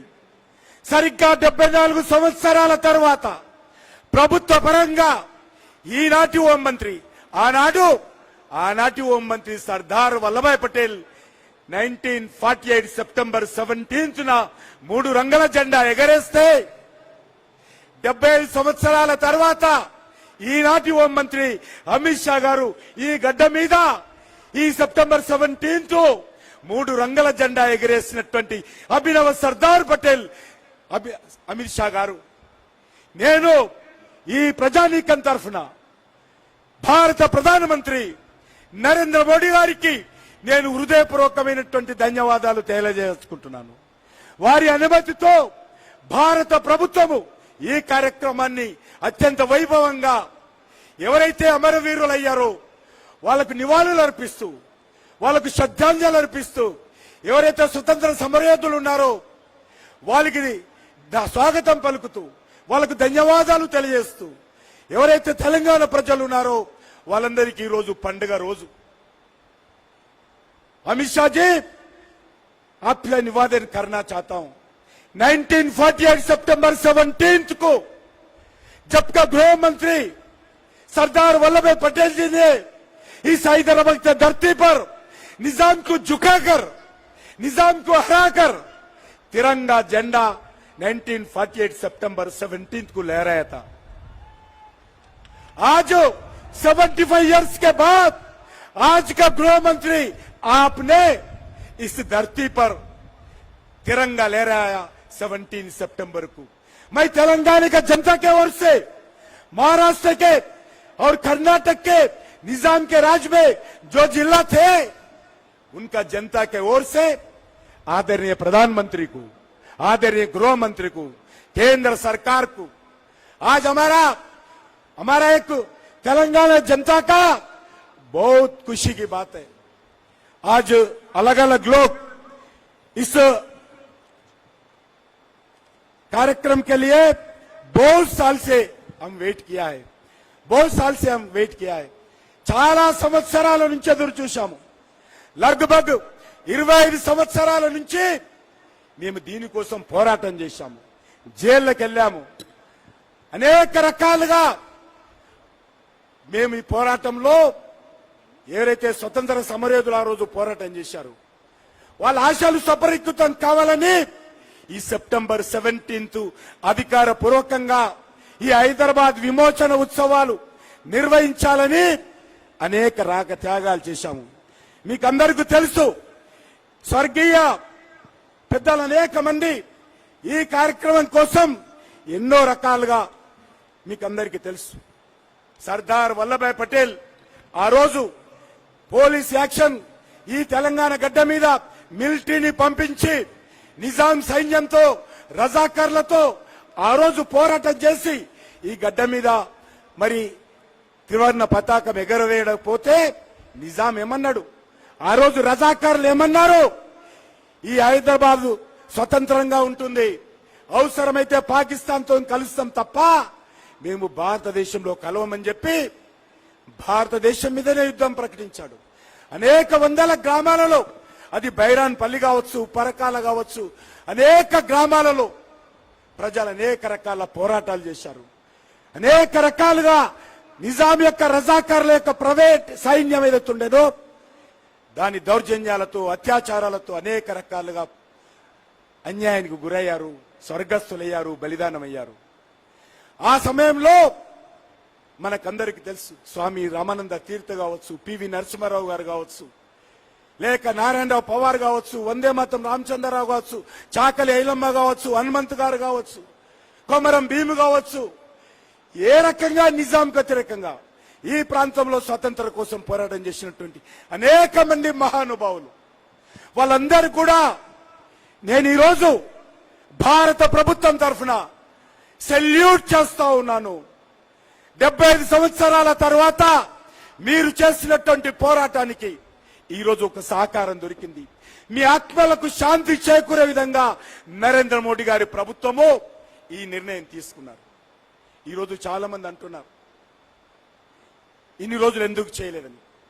భారత ప్రభుత్వము ఆజాద్ కా అమృత్ మహోత్సవ్ సందర్భంగా దేశవ్యాప్తంగా ఈ కార్యక్రమాలు తీసుకోవడం జరిగింది. కానీ ఈరోజు మా అదృష్టము, మా తెలంగాణ ప్రజల అదృష్టము, మా కర్ణాటక ప్రజల అదృష్టము, మా మహారాష్ట్ర ప్రజల అదృష్టము, ఆజాద్ కా అమృత్ మహోత్సవ్ సందర్భంగా 1 సంవత్సరం ఆలస్యంగా ఈ ప్రాంతానికి 13 నెలల ఆలస్యంగా స్వాతంత్రం వచ్చింది కాబట్టి, ఈ సెప్టెంబర్ 17న వచ్చింది కాబట్టి ఈ కార్యక్రమం నిర్వహిస్తా ఉన్నాం. కాబట్టి మీ అందరికి కోరుతా ఉన్నాను, చాలా మంది ఈరోజు మీకు తెలుసు, ఎవరైతే వద్దన్నారో 75 సంవత్సరాలుగా ఎవరైతే ఈ ఉత్సవం చేయనీయలేదో ఈరోజు భారత ప్రభుత్వం తరఫున ఆ యొక్క పార్టీ యొక్క మెడలు వంచి ఆ పార్టీ కాంగ్రెస్ అధికారంలో ఉన్నప్పుడు ఉత్సవాలు చేయనీయలేదు, తెలుగుదేశం పార్టీ అధికారంలో ఉన్నప్పుడు ఉత్సవాలు చేయనీయలేదు. ఇప్పుడు సంగతి అయితే మీ అందరికీ తెలుసు. కానీ అటువంటి పార్టీని కూడా, ఏ రజాకారుల వారసత్వంలో వచ్చినటువంటి పార్టీని కూడా ఈరోజు వెన్నెముక విరిచి ఈరోజు 3 రంగుల జెండా ఈ తెలంగాణ మీద ఎగరేసినటువంటి చరిత్ర ఈరోజు కేంద్ర ప్రభుత్వాన్ని అమిత్ షా గారిది. అమిత్ షా గారు ఈరోజు వస్తున్నారంటే ఈరోజు అనేక రకాలుగా తెలంగాణలో మార్పులు వచ్చాయి. తెలంగాణ ప్రజలు ఏదైతే కోరుకున్నారో ఈ జెండా ఈరోజు ఎగరేశారు. అదేవిధంగా ఈరోజు అధికారంలో ఉన్నటువంటి పార్టీ కూడా ఈ కార్యక్రమం నిర్వహిస్తున్నది. ఏ పేరుతో నిర్వహిస్తున్నారనేది ప్రధానం కాదు. ఈ రోజు అధికార పూర్వకంగా త్రివర్ణ పతాకం తెలంగాణ గడ్డ మీద ఎగురుతుందా లేదా, ఇది తెలంగాణ ప్రజల విజయము. హైదరాబాద్ సంస్థానంలో ఉన్నటువంటి తెలంగాణ ప్రజల విజయము, నిజాం పరిపాలన ఉన్నటువంటి ప్రజల విజయము. ప్రజలు అనేక రకాలుగా పోరాటం చేశారు కాబట్టి ఈ సంవత్సరము అమోచుమో తేల్చుకుందాం అనుకున్నారు కాబట్టి, కేంద్ర ప్రభుత్వము అధికారపూర్వకంగా చేయాలనుకుంది కాబట్టి వీళ్ళందరూ కూడా ఈరోజు దిగి వచ్చారు. ఎవరైతే కాదన్నారో, ఎవరైతే మాట తప్పారో, ఎవరైతే తెలంగాణ ప్రజలకు 8 సంవత్సరాలుగా మోసం చేశారో వాళ్ళందరూ కూడా ఈరోజు మరి తప్పని పరిస్థితుల్లో తూతూ మంత్రంగా చేస్తా ఉన్నారు. మాకే రకమైనటువంటి అభ్యంతరం లేదు. అయినా కూడా సంతోషం, అధికార పూర్వకంగా తెలంగాణ ప్రజల ఒత్తిడికి తలవొగ్గి ఈరోజు ఈ కార్యక్రమాన్ని చేయడము నేను భారత ప్రభుత్వం తరఫున అందరికీ స్వాగతం పలుకుతా ఉన్నాను. ఈరోజు చాలా మంది గౌరవ మహారాష్ట్ర ముఖ్యమంత్రి ఏక్నాథ్ షిండే గారు వచ్చారు. అదేవిధంగా కర్ణాటక ప్రభుత్వం తరఫున అక్కడ ముఖ్యమంత్రి గారు ఇదే కర్ణాటక హైదరాబాద్ లిబరేషన్ డే కార్యక్రమంలో చాలా పెద్ద కార్యక్రమం 75 సంవత్సరాల కార్యక్రమం అక్కడ కూడా ప్రారంభించారు. కాబట్టి ఆ రోజు వారు అక్కడ ఉన్నారు. ఈరోజు కర్ణాటక ప్రభుత్వం తరఫున ఇక్కడ శ్రీరాములు గారు వచ్చారు, ఆ రాష్ట్ర మంత్రి. వారికి కూడా స్వాగతం పలుకుతూ ఈ కార్యక్రమంలో ఎవరైతే అనేక సంవత్సరాలుగా పోరాటం చేశారో, ఈరోజు నరేందర్ గారు కావచ్చు, టైగర్ నరేందర్ గారు కావచ్చు, బద్దం బాలరెడ్డి గారు కావచ్చు, వి రామారావు గారు కావచ్చు, బంగారు లక్ష్మణ్ గారు కావచ్చు, అదేవిధంగా అనేక మంది పోరాటం చేశారు. వాళ్ళందరూ ఈరోజు లేరు. వాళ్ళ ఆత్మలకు కూడా శాంతి చేకూరుస్తున్నారు. ఎవరైతే స్వతంత్ర సమరయోధులు ఉన్నారో, ఎవరైతే స్వర్గస్థులయ్యారో, మీ ఆత్మలందరికీ శాంతి చేకూరాలని నేను భగవంతుని ప్రార్థిస్తున్నాను. వాళ్ళ పోరాటాలకు భారత ప్రభుత్వం తరఫున సల్యూట్ చేస్తా ఉన్నాను. వాళ్ళ కుటుంబ సభ్యులకు సల్యూట్ చేస్తా ఉన్నాను. ఏ నిజాం వ్యతిరేకంగా ఏ రకమైనటువంటి అద్భుతమైనటువంటి బ్రహ్మాండమైనటువంటి పోరాటం చేశారో వాళ్ళకు సల్యూట్ చేస్తూ సెలవు తీసుకుంటున్నాను. భారత్ మాతాకి. చరిత్ర మనకి ఎన్నో నేర్పిస్తుంది. ఆ చరిత్రని ఎప్పటికీ గుర్తుంచుకోవాలి. చనిపోతాం అని తెలిసి కూడా పోరాటం చేసే వాళ్లే సైనికులు. హైదరాబాద్ కోసం ఎంతో మంది కృషి చేసిన వారి త్యాగాన్ని గుర్తు చేసి స్ఫూర్తి నింపిన గౌరవనీయులు కిషన్ రెడ్డి గారికి కృతజ్ఞతలు. देवी सज्जनों, अब मैं निवेदन करूंगा कर्नाटका के परिवहन और अनुसूचित जनजाति कल्याण मंत्री श्री बी श्रीरामुलु जी से कि वे अपने संबोधन के लिए पधारें. माननीय कर्नाटका के परिवहन और अनुसूचित जनजाति कल्याण मंत्री. ಹೈದರಾಬಾದ್ ಕರ್ನಾಟಕದ ವಿಮೋಚನಾ ದಿನಾಚರಣೆ ಹಾಗೂ ಅಮೃತ ಮಹೋತ್ಸವ ಕಾರ್ಯಕ್ರಮದಲ್ಲಿ ಕೇಂದ್ರದ ಗೃಹ ಮಂತ್ರಿಗಳಾದಂಥ ಅಮಿತ್ ಶಾ ಅವರೇ, ಕೇಂದ್ರದ ಮಂತ್ರಿಗಳು ಸ್ನೇಹಿತರಾದಂಥ ಕಿಶನ್ ರೆಡ್ಡಿ ಅವರೇ, ಮಹಾರಾಷ್ಟ್ರದ ಮುಖ್ಯಮಂತ್ರಿಗಳಾದಂಥ ಏಕನಾಥ್ ಶಿಂದೆ ಅವರೇ, ಈ ಕಾರ್ಯಕ್ರಮದಲ್ಲಿ ಭಾಗವಹಿಸಿದಂತ ಎಲ್ಲ ಹಿರಿಯ ಅಧಿಕಾರಿಗಳೇ, ಜನಪ್ರತಿನಿಧಿಗಳೇ, ಈ ಭಾಗದ ಮಾಧ್ಯಮದ ಸ್ನೇಹಿತರೆ, ಅನೇಕ ಹೋರಾಟಗಾರರೇ ಮತ್ತು ಈ ಕಾರ್ಯಕ್ರಮದಲ್ಲಿ ಭಾಗವಹಿಸಿದಂತ ಎಲ್ಲ ಕಲಾವಿದರೇ, ಹೈದರಾಬಾದ್ ಕರ್ನಾಟಕದ ವಿಮೋಚನಾ ದಿನಾಚರಣೆ ಹಾಗೂ ಅಮೃತ ಮಹೋತ್ಸವ ಕಾರ್ಯಕ್ರಮದಲ್ಲಿ ಈ ದಿನ ನಾವೆಲ್ಲರೂ ಕೂಡ ಭಾಗವಹಿಸಿರುವಂತದ್ದು ಒಂದು ಸುದಿನ ಅಂತೇಳಿ ನಾನು ತಿಳ್ಕೊಂಡಿದ್ದೇನೆ. 1947ರಲ್ಲಿ ಆಗಸ್ಟ್ 15ರಂದು ಭಾರತಕ್ಕೆ ಸ್ವಾತಂತ್ರ್ಯ ಸಿಕ್ಕಿತು. ಆ ಸ್ವಾತಂತ್ರ್ಯ ಸಿಕ್ಕಿದಂತ ಸಂದರ್ಭದಲ್ಲಿ ದೇಶ ಎಲ್ಲ ಕೂಡ, ಭಾರತ ಎಲ್ಲ ಕೂಡ ಕುಣಿದು ಕುಪ್ಪಳಿಸಂತ ಸಂದರ್ಭದಲ್ಲಿ ಈ ಹೈದರಾಬಾದ್ ಕರ್ನಾಟಕ ಭಾಗ ಅಂದ್ರೆ, ನಾನು ಕರ್ನಾಟಕದ ರಾಜ್ಯದಿಂದ ನಮ್ಮ ಹೈದರಾಬಾದ್ ಕರ್ನಾಟಕ ಜಿಲ್ಲೆಗಳಲ್ಲಿ ಅದೇ ರೀತಿಯಲ್ಲಿ ಹೈದರಾಬಾದ್ ಸೇರಿಕೊಂಡು ಸುಮಾರಾಗಿ ಈ ಭಾಗದಲ್ಲಿ ಆ ಸಮರವನ್ನು ನಾವು ಆಚರಣೆ ಮಾಡ್ಲಿಕ್ಕೆ ಆಗ್ಲಿಲ್ಲ. ಸುಮಾರಾಗಿ ಭಾರತ ದೇಶದಲ್ಲಿ ಸುಮಾರಾಗಿ 565 ಸಂಸ್ಥಾನಗಳು ಇವತ್ತು ಭಾರತದ ಒಕ್ಕೂಟಕ್ಕೆ ಸೇರ್ತಾವ. 3 ರಾಜ್ಯಗಳು ಮಾತ್ರ ಒಕ್ಕೂಟಕ್ಕೆ ಸೇರಲ್ಲ. ಜುನಾಗಢ ಮತ್ತು ಜಮ್ಮು ಕಾಶ್ಮೀರ ಮತ್ತು ಹೈದರಾಬಾದ್ ಸಂಸ್ಥಾನ ಅವತ್ತು ದರ್ಪದಿಂದ ಮರೀತಾ ಇದ್ರು. ಅವತ್ತು ನಮ್ಮ ಕರ್ನಾಟಕದಲ್ಲಿ ಕಲ್ಯಾಣ ಕರ್ನಾಟಕ ಮತ್ತು ಹೈದರಾಬಾದ್ ಕರ್ನಾಟಕದಿಂದ ನಮ್ಮ ಏನು ಈ ಭಾಗದಲ್ಲಿ ಕೊಪ್ಪಳ, ಬಿಜಾಪುರ ನಗರ, ವಿಜಯನಗರ ಮತ್ತು ಬಳ್ಳಾರಿ ಜಿಲ್ಲೆ, ಬೀದರು, ಕಲಬುರಗಿ ಮತ್ತು ರಾಯಚೂರು, ಯಾದಗಿರಿ ಜಿಲ್ಲೆಯಲ್ಲಿ ಆ ಸಂಭ್ರಮ ಇದ್ದಿಲ್ಲ. ಭಾರತಕ್ಕೆ ಸ್ವಾತಂತ್ರ್ಯ ಸಿಕ್ಕಿದ ನಂತರ ಬೀದರ್ ಜಿಲ್ಲೆಯಲ್ಲಿ ಬಸವ ಕಲ್ಯಾಣದಲ್ಲಿ ಗೋರ್ಟಾರ್ ಗ್ರಾಮದಲ್ಲಿ ಸಾಕಷ್ಟು ಮಂದಿ ಹೋರಾಟಗಾರನ ಮರಣ ಹೋಮವನ್ನು ಮಾಡಂತ ಕೆಲಸ ಅವತ್ತಿನ ರಜಾಕರು ಮಾಡ್ತಾರ. ಸುಮಾರಾಗಿ ರಜಾಕರ ಸೈನ್ಯ ಸುಮಾರು 200 ಜನರನ್ನು ಅವತ್ತಿನ ಸಂದರ್ಭದಲ್ಲಿ ಎಲ್ಲಾ ರೀತಿಯಲ್ಲಿ ಕೊಂದಾಕುವಂತ ಕೆಲಸ ಮಾಡ್ತಾರ. ಯಾವ ರೀತಿಯಲ್ಲಿ ಭಯೋತ್ಪಾದಕರು, ಯಾವ ರೀತಿಯಲ್ಲಿ ಸಂಘಟನೆಗಳು ಅತ್ಯಂತ ಕ್ರೂರವಾಗಿ ಕೆಲಸ ಮಾಡ್ತಾ ಇದ್ರು, ಆ ರೀತಿಯಲ್ಲಿ ರಜಾಕರು ಸೈನ್ಯ ಕೆಲಸ ಮಾಡಂತ ಕೆಲಸ ಆಗುತ್ತೆ. 1946ರಿಂದ 48ರವರೆಗೆ ಕೂಡ ಆ ಸೈನ್ಯ ಕಲಬುರಗಿ ಜಿಲ್ಲೆಯಲ್ಲಿ 87 ಗ್ರಾಮಗಳಲ್ಲಿ ಅವತ್ತಿನ ದಿನಗಳಲ್ಲಿ ಸಾಕಷ್ಟು ಮಂದಿ ಹೋರಾಟಗಾರರನ್ನು ಕೊಲ್ಲಂತ ಕೆಲಸ ಮಾಡ್ತದೆ. ಬೀದರ್ ಜಿಲ್ಲೆಯಲ್ಲಿ ಸುಮಾರಾಗಿ 176 ಗ್ರಾಮಗಳ ಮೇಲೆ ದಾಳಿ ಮಾಡಿ ಸುಮಾರಾಗಿ 120 ಜನರನ್ನ ಕೊಲ್ಲಂತ ಕೆಲಸ ಮಾಡ್ತದೆ. ರಾಯಚೂರು ಜಿಲ್ಲೆಯಲ್ಲಿ ಸುಮಾರಾಗಿ 94 ಗ್ರಾಮಗಳಲ್ಲಿ ಇವತ್ತು ಗ್ರಾಮಗಳಲ್ಲಿ ದಾಳಿ ಮಾಡೋದ್ರ ಮೂಲಕ ಅವತ್ತು 25 ಜನರನ್ನು ಕೊಲ್ಲಂತ ಕೆಲಸ ಅವತ್ತಿನ ರಜಾಕೃತ ಸೈನ್ಯವನ್ನು ಮಾಡಂತ ಕೆಲಸ ಮಾಡ್ತಿದೆ. ಅವತ್ತು ನೆನೆಸ್ಕೊಂಡ್ರೆ ನಮ್ಮ ಕಣ್ಣಲ್ಲಿ ನೀರು ಬರಂತ ಸನ್ನಿವೇಶ ನಾವೆಲ್ಲ ಕೂಡ ಕಂಡಿದ್ವಿ. ಅವತ್ತಿನ ರಜಾಕೃತ ಸಂಘಟನೆಗಳು ಯಾವ ರೀತಿಯಲ್ಲಿ ಮಾಡ್ತಿದ್ವಿ ಅಂದ್ರೆಗನ ಇಲ್ಲಿದ್ರೆ ಅವತ್ತಿನ ದಿನಗಳಲ್ಲಿ ಕಾಟೋ ಲೂಟೋ ಬಾಟೋ ಅನ್ನಂತ ವ್ಯವಸ್ಥೆ ಹಿಡ್ಕೊಂಡು ಅವತ್ತಿನ ರಜಾಕರು ಸಾಕಷ್ಟು ದೌರ್ಜನ್ಯಗಳನ್ನ ಮಾಡೋದ್ ಮೂಲಕ, ಮಕ್ಕಳನ್ನು ಕೊಲ್ಲೋದ್ ಮೂಲಕ, ಮಹಿಳೆಯರನ್ನು ಕೊಲ್ಲೋದ್ ಮೂಲಕ, ದ್ರಾಕ್ಷಿಕರನ್ನು ಕೊಲ್ಲೋದ್ ಮೂಲಕ ಅನೇಕ ರೀತಿಯಲ್ಲಿ ದೌರ್ಜನ್ಯವನ್ನು ದಬ್ಬಾಳಿಕೆ ಮಾಡಂತ ಕೆಲಸ ರಜಾಕರು ಮಾಡ್ಕೊಂತ ಬಂದ್ರು. ಆ ಸಂದರ್ಭದಲ್ಲಿ ಗಟ್ಟಿಯಾಗಿ ಆಪರೇಷನ್ ಪೋಲೋ ಅನ್ನಂತ ಹೆಸರಿನ ಮೇಲೆ ಉಕ್ಕಿನ ಮನುಷ್ಯ ಆದಂತ ಅವತ್ತಿನ ಸರ್ದಾರ್ ವಲ್ಲಭಾಯ್ ಪಾಟೀಲ್ ಅವರು, ಅವತ್ತಿನ ಸರ್ದಾರ್ ವಲ್ಲಭಾಯ್ ಪಾಟೀಲ್ ಅವರು ಸೆಪ್ಟೆಂಬರ್ ತಿಂಗಳಲ್ಲಿ 1948ರಲ್ಲಿ 17ರಲ್ಲಿ ಪೊಲೀಸರ ಕಾರ್ಯಾಚರಣೆ ಮೂಲಕ ಅವತ್ತಿನ ದಿನಗಳಲ್ಲಿ ನಿಜಾಮರ ಸೈನಿಕರನ್ನು ಬಗ್ಗುಪಡಿಸೋದ ಮೂಲಕ ಈ ಭಾಗಕ್ಕೆ ಸ್ವಾತಂತ್ರ್ಯವನ್ನು ತಂದುಕೊಡುವಂತ ಕೆಲಸ ಮಾಡಿದ್ರು. ಸುಮಾರಾಗಿ ಇವತ್ತು 74 ವರ್ಷಗಳ ನಂತರ ಭಾರತದ ಸರ್ದಾರ್ ವಲ್ಲಭಾಯ್ ಪಾಟೀಲ್ ಯಾವ ರೀತಿ ಉಕ್ಕಿನ ಮನುಷ್ಯ ಅದೇ ರೀತಿ ಉಕ್ಕಿನ ಮನುಷ್ಯ ಆದಂತ ಅಮಿತ್ ಶಾ ಅವರು ಇವತ್ತು ಬಂದು ಇವತ್ತು ಹೈದರಾಬಾದ್ನಲ್ಲಿ ಇವತ್ತು ವಿಮೋಚನೆ ದಿನಾಚರಣೆಯನ್ನು ಮಾಡಿಕೊಂಡಂತ ಕೆಲಸ ಮಾಡ್ತಾ ಇದ್ದಂತ ನಮ್ಮೆಲ್ಲರೂ ಕೂಡ ಕರ್ನಾಟಕ, ಮಹಾರಾಷ್ಟ್ರ, ಇವತ್ತು ಆಂಧ್ರ ಪ್ರದೇಶ ಜನರಿಗೆ ಒಂದು ಸಂಭ್ರಮ ಅಂತ ಹೇಳಿ ತಿಳ್ಕೊಂಡಿದ್ದೀನಿ, ಸಂಭ್ರಮ ಅಂತ ತಿಳ್ಕೊಂಡಿದ್ದೀನಿ. ಹೈದರಾಬಾದ್ ಕರ್ನಾಟಕ, ಹೈದರಾಬಾದ್ ಸಂಸ್ಥಾನ ಭಾರತದ ಒಕ್ಕೂಟದಲ್ಲಿ ಇವತ್ತು ಸೇರಿದಂತ ಅವತ್ತಿನ ದಿನಗಳಲ್ಲಿ ಸಾಕಷ್ಟು ಹೋರಾಟಗಳು ಕೂಡ ನಡೆದು ಅದಕ್ಕೋಸ್ಕರವಾಗಿ ಇವತ್ತು ಆ ದಿನಾಚರಣೆಯನ್ನು ಆಚರಣೆ ಮಾಡ್ಕೊಂಡಂತ ಕೆಲಸ ಕೂಡ ಮಾಡ್ತಾ ಇದೀವಿ, ಆಚರಣೆಯನ್ನು ಮಾಡ್ಕೊಂಡಂತ ಕೆಲಸ ಮಾಡ್ತೀನಿ.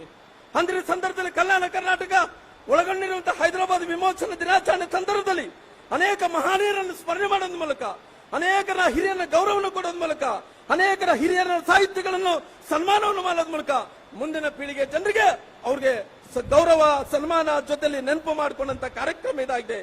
ಹೈದರಾಬಾದ್ ಕರ್ನಾಟಕದಲ್ಲಿ, ಕಲ್ಯಾಣ ಕರ್ನಾಟಕ ಎಂದೇ ನಮ್ಮ ಭಾಗದಲ್ಲಿ ಬಸವಣ್ಣನವರು ಯಾವ ರೀತಿ ಚಿಂತನೆಗಳು ಅಳವಡಿಸಿಕೊಂಡಿದ್ದಂತ ಕಲ್ಯಾಣ ಕರ್ನಾಟಕ ಇವತ್ತು ಅನೇಕ ಅವರು ಕೆಲಸವನ್ನು ಕಾಯಕವೇ ಕೈಲಾಸವನ್ನಂತ ರೀತಿಯಲ್ಲಿ ಕೆಲಸವನ್ನು ಕೂಡ ಮಾಡಂತ ಕೆಲಸ ಆಗ್ತದೆ. 2013ರಲ್ಲಿ ಕೇಂದ್ರ ಸರ್ಕಾರ ಅವತ್ತು ಆರ್ಟಿಕಲ್ 371J ಅನ್ನು ತೆಗೆಯುವ ಮೂಲಕ 371J ಅನ್ನು ತೆಗೆಯುವ ಮೂಲಕ ಆ ಭಾಗಕ್ಕೆ ಕಲ್ಯಾಣ ಕರ್ನಾಟಕಕ್ಕೆ ಶಿಕ್ಷಣಕ್ಕೆ ಆದ್ಯತೆಯನ್ನು ಕೊಡುವಂತ ಕೆಲಸ ಮಾಡಿತ್ತು, ಆರೋಗ್ಯಕ್ಕೆ ಆದ್ಯತೆಯನ್ನು ಕೊಡುವಂತ ಕೆಲಸ ಮಾಡಿತ್ತು, ಎಲ್ಲ ರಂಗದಲ್ಲಿ ಅಭಿವೃದ್ಧಿ ಮಾಡುವಂತ ಕೆಲಸ ಕೂಡ ಮಾಡಿತ್ತು. ಅದಕ್ಕೋಸ್ಕರವಾಗಿ ನಮ್ಮ ಕಲ್ಯಾಣ ಕರ್ನಾಟಕದಲ್ಲಿ ಸುಮಾರು 2013ರಿಂದ ಇಲ್ಲಿ ತನಕ ಕೂಡ ಸುಮಾರು 12,000 ಕೋಟಿ ರೂಪಾಯಿ ಅನುದಾನದಲ್ಲಿ ಅನೇಕ ಅಭಿವೃದ್ಧಿ ಕೆಲಸಗಳು ಆ ಭಾಗದಲ್ಲಿ ಆರೋಗ್ಯ ಆಗಿರ್ಬೋದು, ಶಿಕ್ಷಣ ಆಗಿರ್ಬೋದು, ಮೂಲಭೂತ ಸೌಕರ್ಯಗಳಾಗಿರ್ಬೋದು, ಅದೇ ರೀತಿಯಲ್ಲಿ ಮಹಿಳೆಯರಿಗೆ ಸಬಲೀಕರಣ ವಿಚಾರ ಆಗಿರ್ಬೋದು, ಕೌಶಲ್ಯ ಅಭಿವೃದ್ಧಿ ಕೆಲಸಗಳಾಗಿರ್ಬೋದು, ಅನೇಕ ಒಳ್ಳೆ ಕೆಲಸಗಳು ಮಾಡೋದ್ರ ಮೂಲಕ ಇವತ್ತಿನ ಕೂಡ ಅನೇಕ ಒಳ್ಳೆ ಕೆಲಸಗಳು ಕೂಡ ಆಗ್ತಾ ಇದೆ.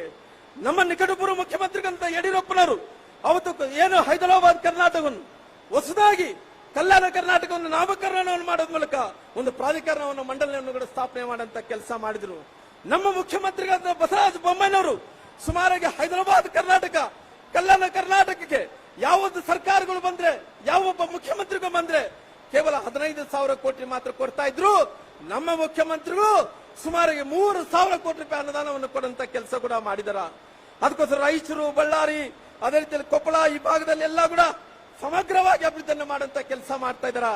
ಆ ಭಾಗದಲ್ಲಿದ್ದಂತಹ ಸಮಾನಂತ ಜಲಾಶಯ ಕಟ್ಟಬೇಕೆಂದೇಳಿ ಕೊಪ್ಪಳ ಜಿಲ್ಲೆಯಲ್ಲಿ ನವಲಿ ಹತ್ರ ಸುಮಾರಿಗೆ 1,000 ಕೋಟಿ ರೂಪಾಯಿ ಅನುದಾನವನ್ನು ಬಿಡುಗಡೆ ಮಾಡುವಂತ ಕೆಲಸ ಮಾಡಿದಾರ. ಬಳ್ಳಾರಿ ಜಿಲ್ಲೆಯಲ್ಲಿ ಹಾಗರೆಯಲ್ಲಿ ನೂತನವಾಗಿ ಕೃಷಿ ಕಾಲೇಜನ್ನು ಸ್ಥಾಪನೆ ಮಾಡುವಂತ ಕೆಲಸ ಮಾಡಿದಾರ. ಕಲಬುರಗಿಯಲ್ಲಿ ಹೈಟೆಕ್ ಇವತ್ತು ಮಾರ್ಕೆಟ್ ಅಂದ್ರೆ ರೇಷ್ಮೆ ಗೂಡಿನ ಮಾರ್ಕೆಟ್ ನಿರ್ಮಾಣ ಮಾಡುವಂತ ಕೆಲಸ ಮಾಡಿದಾರ. ರಾಯಚೂರಿನಲ್ಲಿ ಗ್ರೀನ್ ಫೀಲ್ಡ್ ವಿಮಾನ ನಿಲ್ದಾಣವನ್ನು ಮಾಡುವಂತ ಕೆಲಸ ಮಾಡಿದಾರ. ಇವತ್ತು ಹಂಪಿಯಲ್ಲಿ, ಬಾದಾಮಿ, ಐಹೊಳೆ, ಪಟ್ಟದಕಲ್ಲದಲ್ಲಿ, ಬಿಜಾಪುರದಲ್ಲಿ ಟೂರಿಸಂ ಸರ್ಕಿಟ್ ಹೌಸ್ ಅನ್ನು ಕೂಡ ಮಾಡುವಂತ ಕೆಲಸ ಮಾಡಿದಾರ. ಅಂಜನಾದ್ರಿ ಬೆಟ್ಟಕ್ಕೆ 100 ಕೋಟಿ ರೂಪಾಯಿ ಅನುದಾನವನ್ನು ಕೊಟ್ಟು ಮಾಡ್ತಾ ಇದ್ದಾರೆ. ಅದಕ್ಕೋಸ್ಕರ ನಮ್ಮ ಸರ್ಕಾರ ಬಸವಣ್ಣನವರು ಯಾವ ರೀತಿಯಲ್ಲಿ ಕನಸುಗಳನ್ನು ಕಂಡುಕೊಂಡು ಕಾಯಕವೇ ಕೈಲಾಸವನ್ನಂತ ರೀತಿಯಲ್ಲಿ ಯಾವ ರೀತಿಯಲ್ಲಿ ಕಲ್ಯಾಣ ಕರ್ನಾಟಕ ಅಭಿವೃದ್ಧಿ ಆಗಬೇಕನ್ನಂತ ಅವರು ನುಡಿಗಳನ್ನು ನುಡಿದ್ರು. ಆ ರೀತಿಯಲ್ಲಿ ನಮ್ಮ ಸರ್ಕಾರ ನಡೆಯುವಂತ ಕೆಲಸ ಆಗ್ತಾ ಇದೆ.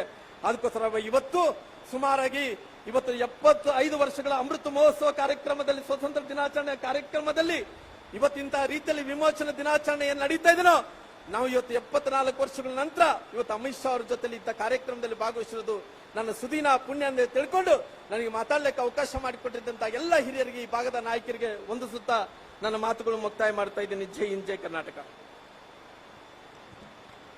Thank you sir, thank you very much. Karnataka గౌరవనీయులు మినిస్టర్ శ్రీరాములు గారికి కృతజ్ఞతలు. देवी सज्जनों, मुगलिया सल्तनत और उसके धर्मांध शासक औरंगजेब की सत्ता को खुली चुनौती और मुंहतोड़ जवाब देने वाले भारत माता के महान सपूत छत्रपति शिवाजी महाराज की धरती से यानी महाराष्ट्र से यहाँ पधारे हैं वहां के मुख्यमंत्री माननीय श्री एकनाथ शिंदे जी। आपकी तालियों के साथ उनका अभिनंदन है और साथ ही निवेदन है माननीय मुख्यमंत्री महाराष्ट्र श्री एकनाथ शिंदे जी से कि वे इस अवसर पर अपने संबोधन के लिए पधारें। भारत माता की, छत्रपति शिवाजी महाराज की। नमस्कार, जय महाराष्ट्र। आजच्या हैदराबाद राज्य मुक्ती संग्रामच्या ऐतिहासिक कार्यक्रमाला मी आपल्या सगळ्यांना महाराष्ट्र सरकारच्या वतीने, महाराष्ट्रातल्या तमाम जनतेच्या वतीने खूप खूप शुभेच्छा देतो। आज इस हैदराबाद राज्य मुक्ति संग्राम के ऐतिहासिक समारोह में उपस्थित केंद्रीय गृह मंत्री आदरणीय अमित शाह जी, केंद्रीय संस्कृति मंत्री माननीय किशन रेड्डी जी, परिवहन मंत्री कर्नाटक बी रामालू, मंच पर उपस्थित सभी महानुभाव और अन्य सभी गणमान्य व्यक्ति, हैदराबाद राज्य की मुक्ति के उपलक्ष्य के इस कार्यक्रम में सबसे पहले हैदराबाद रियासत को मुक्ति दिलाने के लिए शहीद हुए स्वतंत्रता सेनानियों को मैं श्रद्धांजलि अर्पण करता हूं, उनको विनम्र अभिवादन करता हूं। भारत सरकार की पुलिस एक्शन और स्वतंत्रता सेनानियों के बलिदान से देश टुकड़ों में बंटने से बच गया। इस अवसर पर मैं तत्कालीन गृह मंत्री सरदार वल्लभ भाई पटेल जी की स्मृति को भी आदरपूर्वक नमन करता हूं। आज की परेड भी बहुत प्रभावशाली थी। महाराष्ट्र, तेलंगाना, कर्नाटक की संस्कृति का दर्शन भी यहां पर हुआ। मैं परेड में शामिल सभी कैडेट्स, कलाकार और छात्रों को बधाई देता हूं। मैं अभी औरंगाबाद छत्रपति संभाजी नगर से यहाँ आ रहा हूँ, यहाँ पहुँचा हूँ, जहाँ पर संभाजी नगर में भी हर साल की तरह मराठवाड़ा मुक्ति संग्राम दिन मनाया जाता है। महाराष्ट्र के जो भी मुख्यमंत्री हैं वह हर साल औरंगाबाद छत्रपति संभाजी नगर जाकर मुक्ति संग्राम दिन के कार्यक्रम में शामिल होते हैं और राष्ट्र ध्वज को लहराते हैं। लेकिन आज मैं खुद को खुशनसीब, खुशकिस्मत समझता हूँ। 2.5 महीने पहले मैंने महाराष्ट्र जैसे देश के एक महत्वपूर्ण राज्य के मुख्यमंत्री का पद संभाला। प्रधानमंत्री आदरणीय श्री नरेंद्र मोदी जी और केंद्रीय गृह मंत्री आदरणीय श्री अमित शाह जी के इनके बहुमूल्य मार्गदर्शन से प्रगति की राह पर हम लोग महाराष्ट्र में सर्वसामान्य लोगों के लिए काम कर रहे हैं। मुख्यमंत्री होने के बाद मेरा पहला कार्यक्रम था हर घर तिरंगा उपक्रम को राज्य में सफल करना। आदरणीय आजादी का अमृत महोत्सव के अंतर्गत हर घर तिरंगा लहराने का यह महत्वपूर्ण उपक्रम आदरणीय प्रधानमंत्री मोदी जी और गृह मंत्री अमित शाह जी इनकी संकल्पना से देश भर मनाया जा रहा था। उसकी शुरुआत हुई थी। हमारे भी महाराष्ट्र में 2.5 करोड़ घरों पर हमने राष्ट्रध्वज लहराकर इसे सफल भी किया। हर घर तिरंगा हमारी आजादी को, स्वतंत्रता सेनानियों का बलिदान याद करने की कोशिश थी। हमारा राष्ट्रध्वज सिर्फ स्कूल या संस्था, कॉलेजों में जुड़ा रहता, मगर आम आदमी को राष्ट्रध्वज लहराने का मौका बहुत कम मिल पाता। इस अभियान से आम आदमी को हक मिला और उसे पूरे विश्व ने देखा भी। आज पहली बार भारत सरकार ने हैदराबाद राज्य मुक्ति की 75वीं वर्षगांठ अमृत महोत्सव मनाने का निर्णय लिया और आज से 17 सितंबर 2023 तक यह कार्यक्रम होने जा रहा है। इस मुक्ति संग्राम को नई पीढ़ी तक पहुंचाने का इससे बेहतर प्रयास क्या हो सकता है। देश को स्वतंत्रता मिलने के करीब 1 साल बाद हैदराबाद निजाम की मुट्ठी से मुक्त हुआ, लेकिन पूरे देश की स्वतंत्रता इतिहास में यह एक गोल्डन पेज है।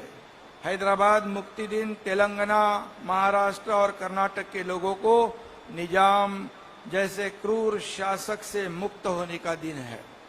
हैदराबाद मुक्ति दिन हमें भारत के लौह पुरुष सरदार वल्लभ भाई पटेल जी को नमन करने का अवसर है। जैसा मैंने पहले बताया, हमारे महाराष्ट्र में यह दिन मराठवाड़ा मुक्ति दिन के नाम से मनाया जाता है। स्वामी रामानंद तीर्थ के नेतृत्व में बहुत बड़ा आंदोलन खड़ा हुआ, हजारों स्वतंत्र सेनानियों ने उसमें अपना योगदान दिया।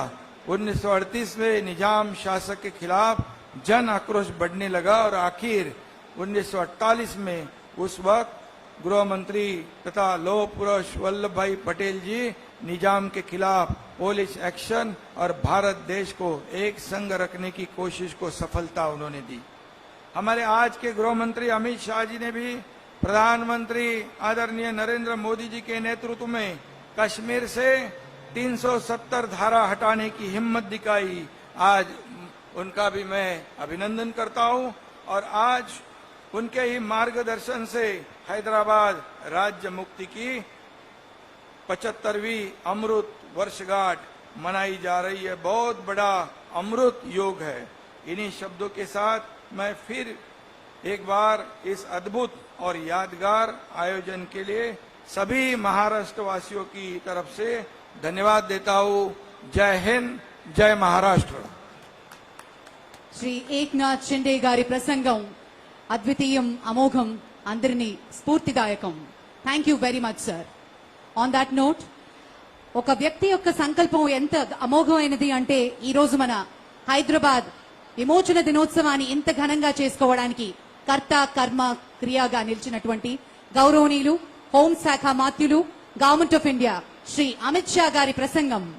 देवे सज्जनों, आप सबके करतल ध्वनि के साथ निवेदन माननीय श्री अमित शाह जी से उनके मार्गदर्शन और उनके उद्बोधन के लिए। मेरे साथ जोर से बोलिए, भारत माता की। भाई, पहली बार हैदराबाद मुक्ति दिन सरकारी तौर पर मनाया जा रहा है। आवाज ऐसी होनी चाहिए, कश्मीर से कन्याकुमारी और कच्छ से लेकर कामाख्या तक पूरे देश में आवाज गूंजे। मेरे साथ दोनों हाथ उठाइए और विजय के संकल्प की स्मृति का मुट्ठी भींचिए और प्रचंड आवाज से बोलिए, भारत माता की, भारत माता की। मंच पर उपस्थित मेरे मित्र और केंद्रीय संस्कृति एवं पर्यटन मंत्री श्रीमान जी किशन रेड्डी जी, महाराष्ट्र के सम्माननीय मुख्यमंत्री श्रीमान एकनाथ शिंदे जी, कर्नाटक के परिवहन मंत्री जो हैदराबाद कल्याण कर्नाटक क्षेत्र से आते हैं, श्री बी रामलू जी, अजय कुमार भल्ला जी, श्री तपन डेका जी, श्री उमा नंदूरी जी और आज के कार्यक्रम में उपस्थित स्वतंत्रता सेनानियों और वीर शहीद जिन्होंने हैदराबाद की मुक्ति के लिए सर्वस्व बलिदान दिया है, उनके परिवारजनों, प्यारे भाइयों और बहनों, सबसे पहले मैं महाराष्ट्र, कर्नाटक और तेलंगाना की जनता को ढेर सारी हैदराबाद मुक्ति दिन की अनेक अनेक अनंत शुभकामनाएं देना चाहता हूं। मित्रों, आज ही के दिन 1948 में पूरा तेलंगाना, मराठवाड़ा जो महाराष्ट्र का हिस्सा है और कर्नाटक का हैदराबाद कर्नाटक आज ही के दिन स्वतंत्र हुआ था।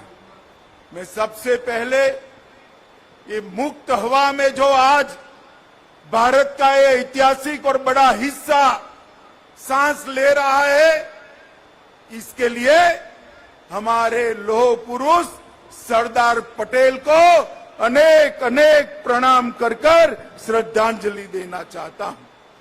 क्योंकि सरदार पटेल न होते तो शायद अनेक साल और लग जाते हैदराबाद को मुक्ति दिलाने के। वो सरदार पटेल ही थे जिन्होंने निजाम की सेना और रजाकारों को पुलिस एक्शन से परास्त कर कर इस समग्र प्रदेश को आजादी की सांस लेने का अधिकार दिया था। मैं फिर से एक बार सरदार पटेल को अनेक अनेक लोगों की शुभकामनाओं के साथ, विनम्रता के साथ प्रणाम करना चाहता हूं। मित्रों, जब देश आजाद हुआ 15 अगस्त 1947 को पूरे देश में आजादी का आनंद उत्सव, मंगल उत्सव मनाया जा रहा था। मगर ये हैदराबाद राज्य, निजाम का राज्य, एक ऐसा राज्य था जिसके भाग्य में अभी भी आजादी नसीब नहीं हुई। 13 महीने तक निजाम के रजाकारों की असहनीय यातनाओं को ये पूरा क्षेत्र सहन करता रहा, अन्यायों को सहन करता रहा, अत्याचारों को सहन करता रहा। उसके बाद जब सरदार पटेल ने पुलिस एक्शन लिया, तब जाकर ये हमारा तेलंगाना स्वतंत्र हुआ था। मित्रों, आज के दिन पर अनेक वीर शहीद जिन्होंने अपना सर्वस्व न्यौछावर किया, कोमाराम भील, रामजी गोंड, स्वामी रामानंद तीर्थ, एम चेन्ना रेड्डी, नरसिम्हा राव जी, शाइक बंगी जी, केवी नरसिम्हा राव जी, विद्याधर गुरु जी, पंडित केशवराव कोरटकर जी जैसे अनेक अनेक स्वतंत्रता सेनानियों को मैं प्रणाम कर कर श्रद्धांजलि देना चाहता हूं। मित्रों, अनेक लोग ऐसे थे जिन्होंने स्वतंत्रता संग्राम में हिस्सा लिया। बीदर के रामचंद्र वीरप्पा, जेवर्गी के सरदार सारगोंड पाटिल, रायचूर के एम नागप्पा, शिव कुमार स्वामी, बाद में कनकगिरी के जयतीर्थ राजपुरोहित, यादगिर के कोलरू मल्लप्पा, कराटागी के बेनकाल भीमासेन राव, अनेक लोगों ने इस आजादी के आंदोलन में अपना योगदान दिया। उनको भी मैं आज याद करना चाहता हूं। मित्रों, आज मैं आर्य समाज, हिंदू महासभा, भागनगर सत्याग्रह हो या उस्मानिया यूनिवर्सिटी में छेड़ा गया वंदे मातरम का आंदोलन, गांधी जी द्वारा स्थापित हैदराबाद स्टेट कांग्रेस, बीदर क्षेत्र के किसानों के उस वक्त के सत्याग्रह हो, ये सभी आंदोलनों को भी याद करना चाहता हूं। मित्रों, सालों के बाद यह क्षेत्र में एक मांग थी कि हैदराबाद मुक्ति दिन को सरकार की अनुमोदना के साथ मनाया जाए। मगर दुर्भाग्य की बात है, 75 साल चले गए। जिन्होंने यहां पर शासन किया, उन्होंने वोट बैंक की राजनीति के कारण हैदराबाद मुक्ति दिन मनाने का साहस नहीं किया। वादे तो अनेक लोगों ने किए, चुनावों में वादे किए, आंदोलनों में वादे किए, मगर सत्ता पर आते ही रजाकारों की भय से पलट गए।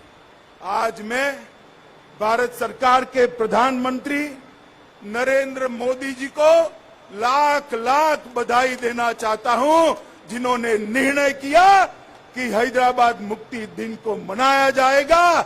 और मुझे आश्चर्य भी नहीं है, आनंद है इस बात का कि जैसे ही मोदी जी ने घोषणा की, अब सब लोग हैदराबाद मुक्ति दिन मनाते तो है, मगर नाम हैदराबाद मुक्ति दिन नहीं देते हैं।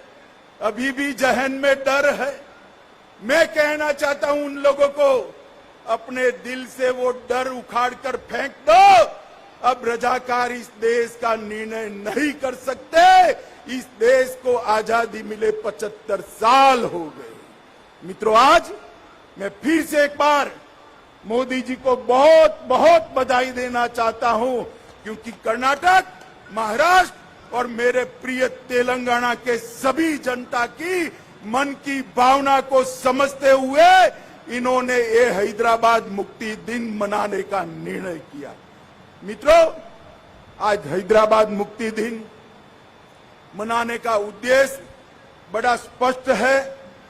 इस मुक्ति आंदोलन की कहानी को नई पीढ़ी तक पहुंचाना है।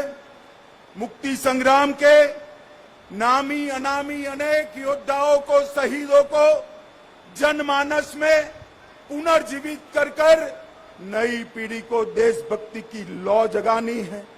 इस संघर्ष गाथा के बारे में मैं चाहूंगा कि पूरे पुराने हैदराबाद स्टेट के आज के तीनों राज्यों के हिस्सों में यूनिवर्सिटी में इस पर रिसर्च हो और अत्याचारों के खिलाफ जो संघर्ष हुआ उसका डॉक्यूमेंटेशन किया जाए और वो डॉक्यूमेंटेशन को न केवल पुराने हैदराबाद स्टेट, देश भर के कोने कोने में पहुंचाकर ये वीरों की वीर गाथा को श्रद्धांजलि दी जाए।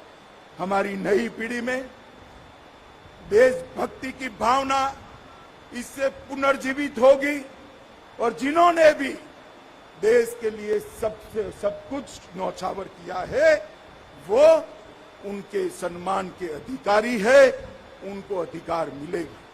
मित्रों, ऑपरेशन पोलो का निर्णय महान सरदार पटेल ने, लोक पुरुष सरदार पटेल ने ढेर सारी कठिनाइयों के बावजूद लिया था, क्योंकि वो जानते थे जब तक निजाम के रजाकारों को परास्त नहीं करते, हैदराबाद स्टेट को आजाद नहीं करते, अखंड भारत का स्वप्न पूरा नहीं हो सकता।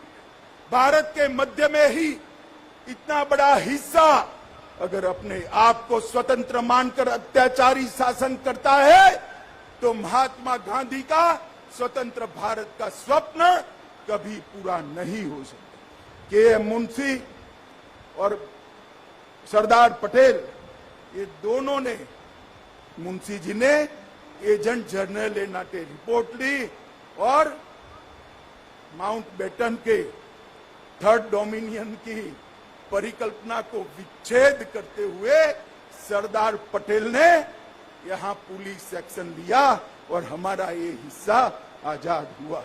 मित्रों, 13 सितंबर से 17 सितंबर 109 घंटे तक अनेक वीर यहां पर शहीद हुए।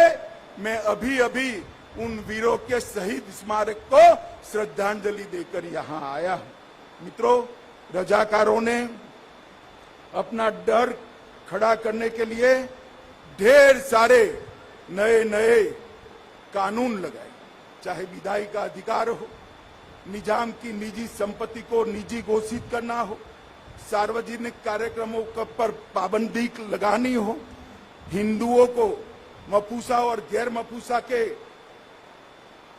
जमीन के अधिकार के कानून से अन्याय करना हो, महान तेलुगु, कन्नड़ और मराठी भाषा पर आक्रमण कर उर्दू माध्यम में ही शिक्षा होना ये आदेश करना हो, उद्योगों का निजीकरण करना हो, सरकारी भर्ती में अन्यायी भर्ती करनी हो या सांस्कृतिक आक्रमण करना हो, हर तरह से ये तीनों राज्यों की जनता को कुचलने का एक निकृष्ट प्रयास निजाम और उनके रजाकारों ने किया था, जिनके खिलाफ हमारे लोगों ने आंदोलन किया था और अंततोगत्वा हम विजयी हुए। मित्रों, कई सारे लोगों ने इसके लिए अपनी जान गंवाई। मैं 2-3 घटनाएं जरूर बताना चाहता हूं। परभणी जिले का गूड़ा गांव, जहां एक कुएं में गांव के 300 के 300 लोगों को डालकर कुएं को मिट्टी के तेल से आग लगाकर सभी लोगों को जिंदा जला दिया गया था। इसके साथ बीदर जिले के घोटा गांव में जिस तरह महिलाओं को अपमानित किया गया, आज भी हम नहीं भूल सकते। और मैं अभी तेलंगाना में मेरा बूथ प्रवास था, तब गुंडरामपल्ली गया था, वहां पर भी नृशंस हत्याकांड हुआ था। नरसिम्हा राव जी ने उसको दक्षिण के जलियांवाला बाग के नाम से स्वीकृति देने का काम किया था। ये सारे हत्याकांडों के खिलाफ, अन्यायी शासन के खिलाफ हिंदू महासभा, आर्य सभा और हिंदू जागृति समिति ने केशवराव कोरटकर और वामनराव नाईक जैसे महानुभावों ने महान लोकमान्य तिलक से प्रेरणा लेकर ये आजादी का आंदोलन चालू किया था। मुझे आज बड़ी संतुष्टि है, मोदी जी ने हैदराबाद मुक्ति दिवस को संपूर्ण शासकीय आदेश के अंतर्गत मनाने का निर्णय कर हैदराबाद मुक्ति के आंदोलन को एक प्रकार से स्वीकृति और श्रद्धांजलि देने का काम किया है। मैं मोदी जी को बहुत बहुत साधुवाद देना चाहता हूं और तेलंगाना की जनता को भी कहना चाहता हूं। आज भी जिन लोगों को 17 सितंबर को हैदराबाद मुक्ति दिन बोलने में शर्म आती है, उन लोगों को भी मैं कहना चाहता हूं, ये हजारों लोग जो शहीद हुए हैं, जिसके आधार पर आज आप सत्ता पर बैठे हो, अगर उनको श्रद्धांजलि नहीं देते तो उनके साथ आप द्रोह कर रहे हैं। तेलंगाना की जनता को भी मैं कहना चाहता हूं, ये महान तेलंगाना राज्य की रचना जिस उद्देश्य से हुई, सत्ता पर बैठकर उद्देश्यों को जो भूल जाते हैं, जनता ने उनको नहीं भूलाना चाहिए। मुझे विश्वास है मित्रों कि ये जो आज मोदी जी ने परंपरा शुरू की है हैदराबाद मुक्ति दिन मनाने की, ये इससे भी ज्यादा जोर शोर के साथ अनेक सालों तक मनाया जाएगा और हैदराबाद को स्वतंत्र करने वाले सभी स्वतंत्र सेनानियों के शहीदों के सम्मान में यशोगान हर साल गाए जाएंगे। मैं फिर से एक बार पुराने हैदराबाद राज्य के आज के तीनों राज्य कर्नाटक, महाराष्ट्र और एक तेलंगाना के पूरा राज्य के सभी नागरिकों को हैदराबाद मुक्ति दिन की बहुत बहुत बधाई देना चाहता हूं और इनको विश्वास दिलाना चाहता हूं। जिस तरह से मोदी जी ने पूरे देश को सुरक्षित किया है, मोदी जी जिस तरह से देश को समृद्ध करने के रास्ते पर आगे चल पड़े हैं, मोदी जी जिस तरह से भारतीय और भारतीयता को उच्चतम शिखर पर बिठाने के लिए आगे बढ़ रहे हैं, मोदी जी जिस प्रकार से हमारे सभी शहीदों को श्रद्धांजलि देने के लिए आजादी का अमृत महोत्सव मनाए, वो उपक्रम निश्चित रूप से चालू रहेगा और हैदराबाद मुक्ति दिन का मनाना भी निश्चित रूप से चालू रहेगा। कोई मनाए न मनाए, भारत सरकार खुली छाती के साथ, हिम्मत के साथ हैदराबाद मुक्ति दिन मनाएगी। यही बात कहकर मैं मेरी वाणी को विराम देता हूं। फिर से एक बार सभी नागरिकों को तेलंगाना, कर्नाटक और महाराष्ट्र के सभी नागरिकों को अनेक अनेक अनंत शुभकामनाएं देकर मेरी बात समाप्त करता हूं। वंदे मातरम। बहुत बहुत आभार माननीय गृह और सहकारिता मंत्री भारत सरकार श्री अमित शाह जी का। देवियों सज्जनों, गुजरात में जन्मे सरदार वल्लभ भाई पटेल को श्रेय जाता है अखंड भारत की नींव रखने का।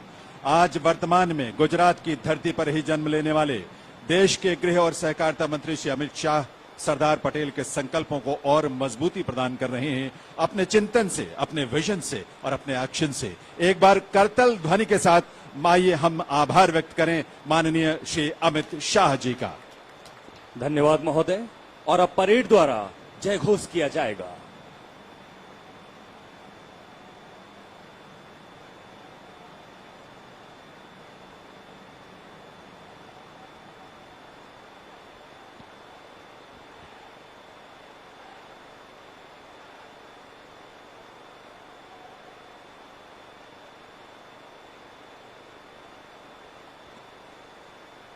परेड में शामिल सभी कमांडर अपने क्रिच को वापस अपने स्थान पर रखते हुए और कुछ ही क्षणों में इस भव्य परेड का विसर्जन होने वाला है।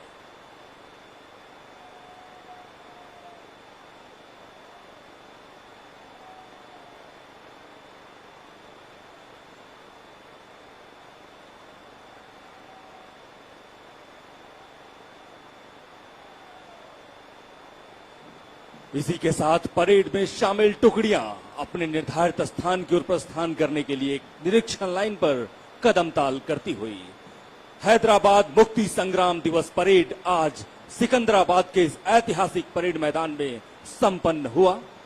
आज के इस कार्यक्रम में केंद्रीय रिजर्व पुलिस बल और केंद्रीय औद्योगिक सुरक्षा बल की टुकड़ियां अपने जोश और उत्साह के साथ समारोह के अनुसार सुंदर पोशाकों में बहुत ही शानदार परेड का नजारा प्रस्तुत किया है। గౌరవనీయులు శ్రీ అమిత్ షా జీ ఎంతో మంది స్వాతంత్ర సమర యోధుల కృషి పట్టుదల త్యాగానికి ఫలితంగా హైదరాబాద్ కి విమోచన లభించిన శుభతరుణం ఒక ప్రతిష్టాత్మకమైనటువంటి దినోత్సవాన్ని పురస్కరించుకుని విచ్చేసిన ఆ స్వాతంత్ర సమర యోధులని కలుస్తూ ఉన్నారు గౌరవనీయులు శ్రీ అమిత్ షా గారు। వారికి శాలువతోటి మెమెంటో తోటి చిరు సత్కారాన్ని అందిస్తున్నారు। सीआरपीएफ बैंड द्वारा बजाई जा रही धुन जहां डाल डाल पर सोने की चिड़िया करती है बसेरा, ये भारत देश है मेरा, ये भारत देश है मेरा। केंद्रीय रिजर्व पुलिस बल भारत की आंतरिक सुरक्षा का मजबूत स्तंभ और आज हैदराबाद मुक्ति संग्राम दिवस की परेड के अवसर पर परेड की टुकड़ियां सीआरपीएफ और सीआईएसएफ के जवानों से मिलकर बनी है। నిజాం మీద బాంబులు వేసి గడగడలాడించిన వారి దగ్గర నుంచి 12 ఏళ్లకే గుర్రాన్నెక్కి తుపాకీ పట్టిన మహిళా స్వాతంత్ర సమర యోధుల సైతం ఎంతో మంది త్యాగానికి ఫలితం మన హైదరాబాద్। వారందరికీ కృతజ్ఞతలు తెలియజేసుకుంటూ సత్కరిస్తున్నారు గౌరవనీయులు హోంశాఖ మంత్రులు శ్రీ అమిత్ షా జీ। जो देश और जिस देश की जनता अपने वीरों को, अपने शहीदों को नमन न करे, उन्हें याद न करे, वो देश कभी अपना अस्तित्व बचाए नहीं रख सकता। भारत की यह परंपरा है, भारत के ये संस्कार हैं और उसी संस्कार की अभिव्यक्ति माननीय श्री अमित शाह जी के माध्यम से यहां आज इस हैदराबाद मुक्ति दिवस के कार्यक्रम में उन हमारे वीर स्वतंत्रता सेनानियों को नमन करने के रूप में हुआ है जिन्होंने हैदराबाद की मुक्ति के लिए और देश की एकता और अखंडता के लिए संघर्ष किया, और ऐसे वीरों को नमन करने का संकल्प हम सबका है। भारत सरकार के संस्कृति मंत्रालय की तरफ से माननीय श्री अमित शाह जी का बहुत बहुत आभार आज के इस कार्यक्रम में पधारने के लिए।